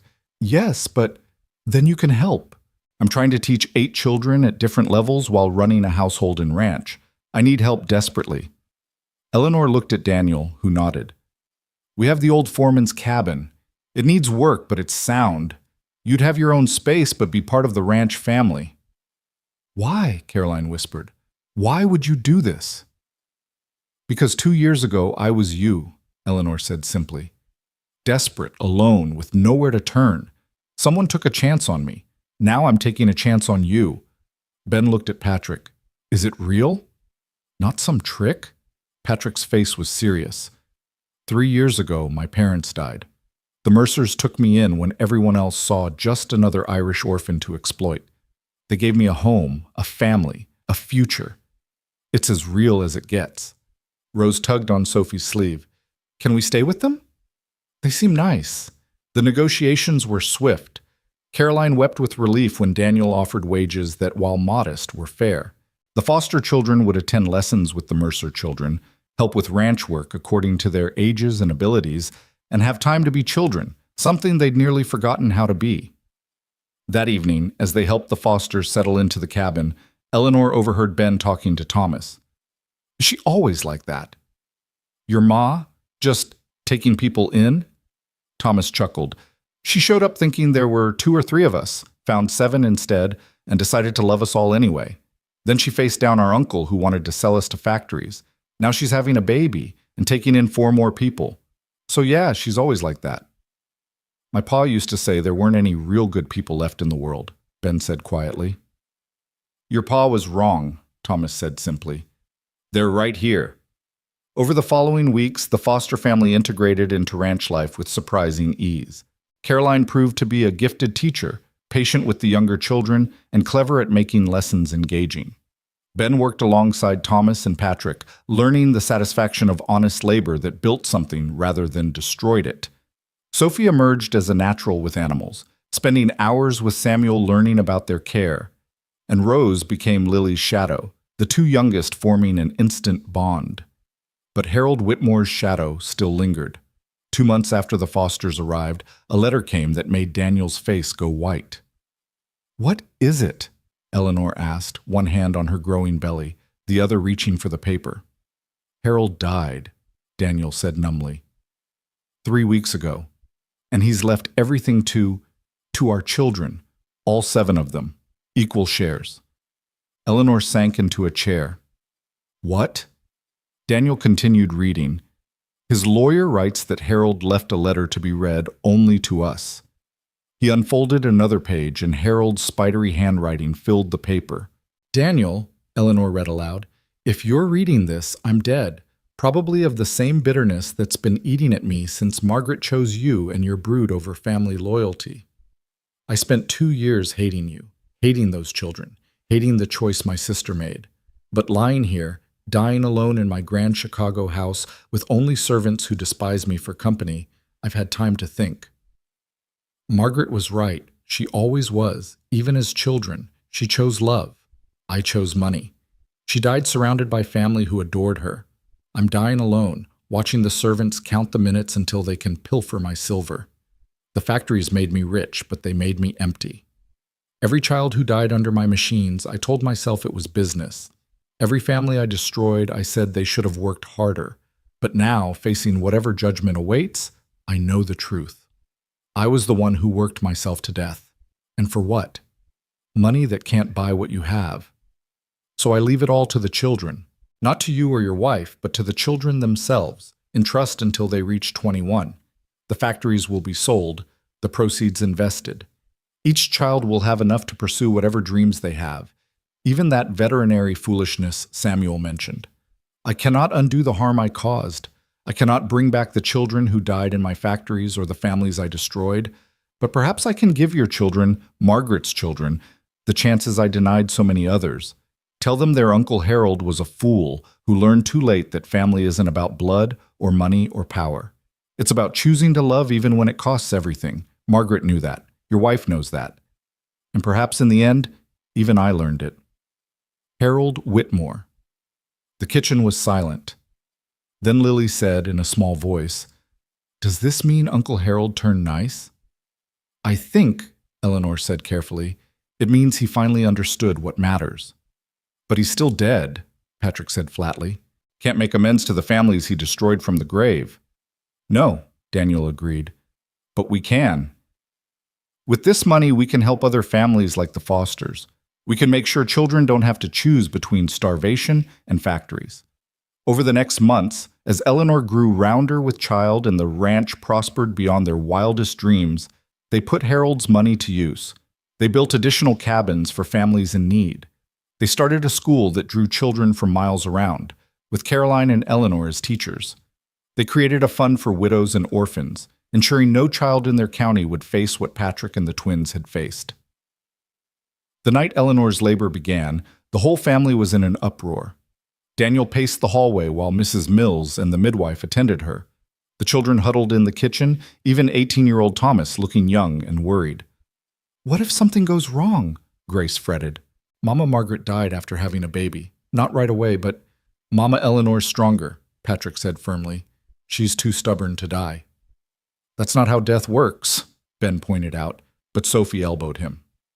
"She'll be fine," Samuel said, though his hands shook as he made tea for everyone. "She has to be." Hours passed. Dawn broke gray and cold. Then, finally, a baby's cry pierced the air.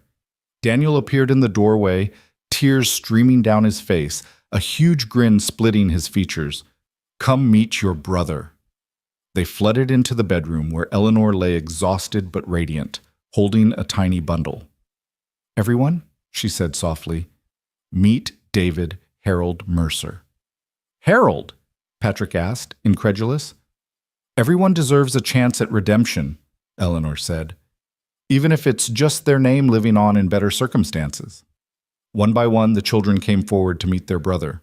Thomas, trying to be dignified but grinning like a fool. Grace, cooing over tiny fingers. Samuel, already calculating how long until he could teach the baby about animals. Patrick, protective and proud. The twins, wondering if he'd like their stories. Lily, declaring herself the best big sister ever. And the foster children shyly but genuinely welcoming this newest addition to their extended family. "He's so small," Rose whispered. "You were smaller," Caroline told her, smiling through tears. "All babies start small and grow with love." As the family celebrated, Eleanor looked around the room, so different from that first day when she'd stood frozen in the doorway, facing 7 children she hadn't expected. Now there were 11 children who called her mama in one way or another, a husband who'd become her true partner, a community that had embraced them, and a future bright with possibility. "What are you thinking?" Daniel asked, sitting beside her on the bed, his arm around her shoulders. "I'm thinking about that advertisement you placed," Eleanor said, "seeking a kind, educated woman to serve as mother to motherless children." "And? You got so much more than you advertised for." Daniel kissed her temple. "So did you." "Mama," Lily piped up, "now that David's here, are we done? Or will there be more babies?" Eleanor laughed, the sound filling the room like sunshine. "I don't know, sweetheart. Our family seems to grow in unexpected ways." "Good," Thomas said firmly. "We've got room for more." As if in response to his words, hoofbeats sounded in the yard. Through the window they could see a wagon approaching, loaded with what looked like all someone's worldly possessions.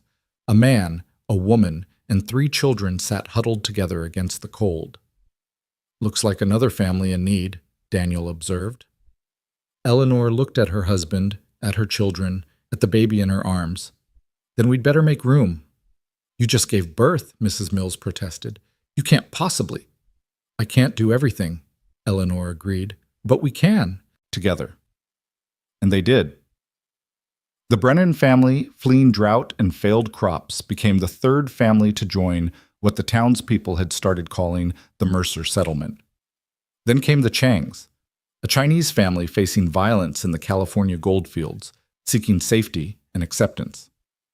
Then the elderly Petersons, who had no children but plenty of wisdom and love to share. By the time David took his first steps, the ranch had transformed into a small community. 15 cabins dotted the property. The school had its own building, with 40 students attending daily. The garden had expanded into small farms, each family contributing to the collective prosperity. Eleanor stood once again at her kitchen window, but now she watched a small village's worth of children playing in the yard. Thomas, now 20 and engaged to the minister's daughter, was teaching the older boys to rope cattle. Grace, pursuing her dream of becoming a writer, sat under a tree scribbling in her journal while watching the younger children. Samuel, home from his first year of veterinary college in Denver, tended to an injured bird surrounded by fascinated little ones. Patrick had started courting the blacksmith's daughter, his defensive walls finally fully down. The twins, now 15, taught the younger girls to sew while sharing gossip and giggles. And Lily, 8 years old and still irrepressibly talkative, was regaling anyone who'd listen with the story of how their family began. Once upon a time, Eleanor heard her say, a lonely teacher got on a train, not knowing she was heading toward her destiny. "You've built something remarkable here," a voice said behind her. Eleanor turned to find Judge Morrison, older now but still sharp-eyed, standing in her doorway. "We've built it," Eleanor corrected. "All of us together." "I've been watching," the judge said. "What started as one man trying to save 7 children has become a beacon of hope for the whole territory. The governor wants to recognize what you've done here. Make it official, the Mercer settlement as a registered township." Eleanor's eyes widened. "A township? With Daniel as mayor, you as school superintendent, and a future limited only by how much love you can share." The judge smiled. "Margaret would be proud." "I hope so," Eleanor said softly, touching the cameo at her throat. Margaret's cameo, now hers, someday to be Grace's or Sophie's, or one of the other girls who'd joined their family. That evening, they held a celebration feast. 3 long tables stretched across the yard, laden with food grown, raised, and prepared by the collective families. Over 50 people gathered, the original Mercer family, the Fosters, the Brennans, the Changs, the Petersons, and others who'd found sanctuary and hope in this unlikely community. Daniel stood to speak, David on his hip, Eleanor beside him. "4 years ago, I placed an advertisement seeking a mother for my children. What I found was so much more. I found a partner, a warrior, a woman who could see not just what is, but what could be. Eleanor didn't just become a mother to 7 children, she became a mother to all who needed one. And Daniel," Eleanor added, "didn't just provide a home. He provided a foundation on which we could all build something extraordinary. Every family here, every child who's found safety and love, every dream that's been nurtured instead of crushed, it all started with his willingness to love beyond blood, beyond convenience, beyond expectation." Old Mr. Chang stood, his English careful but clear. "In China, we say the family is the root of society. Here, you have planted many roots, all intertwined, all supporting each other. This is not just family, this is forest, strong together against any storm." "To the forest," Thomas called out, raising his glass. "To the family," everyone responded. As the celebration continued into the night, Eleanor found herself back on the porch where she'd stood that first snowy evening, surrounded by children who'd just officially become hers. But now the porch was crowded with dozens of children, all calling her Aunt Eleanor or Mama Eleanor or simply Mama. "Tell us the story," they begged, as they did every gathering. "Tell us how it all started." So Eleanor told them, as she had so many times before and would many times again. About a lonely teacher and a desperate advertisement. About 7 children who needed love and 2 adults who needed family. About choosing love when it would have been easier to choose fear. About standing against those who would exploit the vulnerable. About building something beautiful from broken pieces. But this time she added something new to the ending. "And they all lived," she said, looking at each face in the lamplight. Thomas holding his fiancée's hand, Grace with ink stains on her fingers from writing, Samuel with his veterinary textbooks, Patrick with his arm around the blacksmith's daughter, the twins designing dresses together, Lily composing tomorrow's story, David toddling between them all, the Foster children, the Brennan children, the Chang children, all the children who'd found their way to this place of refuge. They all lived, she repeated, with purpose and hope and love. They lived as proof that families aren't made by blood or law or convenience, but by choice. Daily, difficult, beautiful choice. They lived as testament that love, when freely given and bravely accepted, multiplies beyond all mathematical reasoning. She looked at Daniel, her partner in all things, and saw her own joy reflected in his eyes. They lived, Eleanor concluded, happily, truly, and completely ever after. Not because life was perfect, but because they faced it together. And in the end, that made all the difference. The story ended, but the children begged for more, as they always did. And Eleanor obliged, as she always would, telling them stories of courage and kindness, of standing up to bullies and standing up for each other, of building communities one choice at a time. The stars wheeled overhead, the same stars that had witnessed her arrival 4 years ago, a frightened woman stepping off a train into deception and chaos. Now they witnessed something else entirely, a matriarch surrounded by her vast, chosen family, living proof that love knows no boundaries except those we impose on ourselves. In the years that followed, the Mercer settlement would indeed become an official township, then a thriving city. Thomas would become a judge like Morrison, dispensing justice with compassion. Grace would publish novels that told the stories of forgotten children and the families who chose them. Samuel would become the territory's most renowned veterinarian, healing animals and teaching others to do the same. Patrick would take over the blacksmith shop, his strong hands creating both tools and art. The twins would open a dress shop that became famous throughout the West. Lily would become a teacher like Eleanor, filling young minds with stories and possibilities. David would grow up to be a doctor, healing bodies as his parents had healed spirits. And Eleanor herself would be remembered not as the mail-order bride who'd been deceived, but as the woman who'd transformed deception into opportunity, who'd looked at 7 unexpected children and seen not burden but blessing, who'd built a community on the radical idea that love multiplied rather than divided. But that was all in the future. Tonight, there was just this: a porch full of children, a sky full of stars, and a woman who'd traveled across a continent to find her purpose, holding tight to everything and everyone she'd never known she needed. "Mama Eleanor," Lily said sleepily, "was it worth it? All the hard parts?"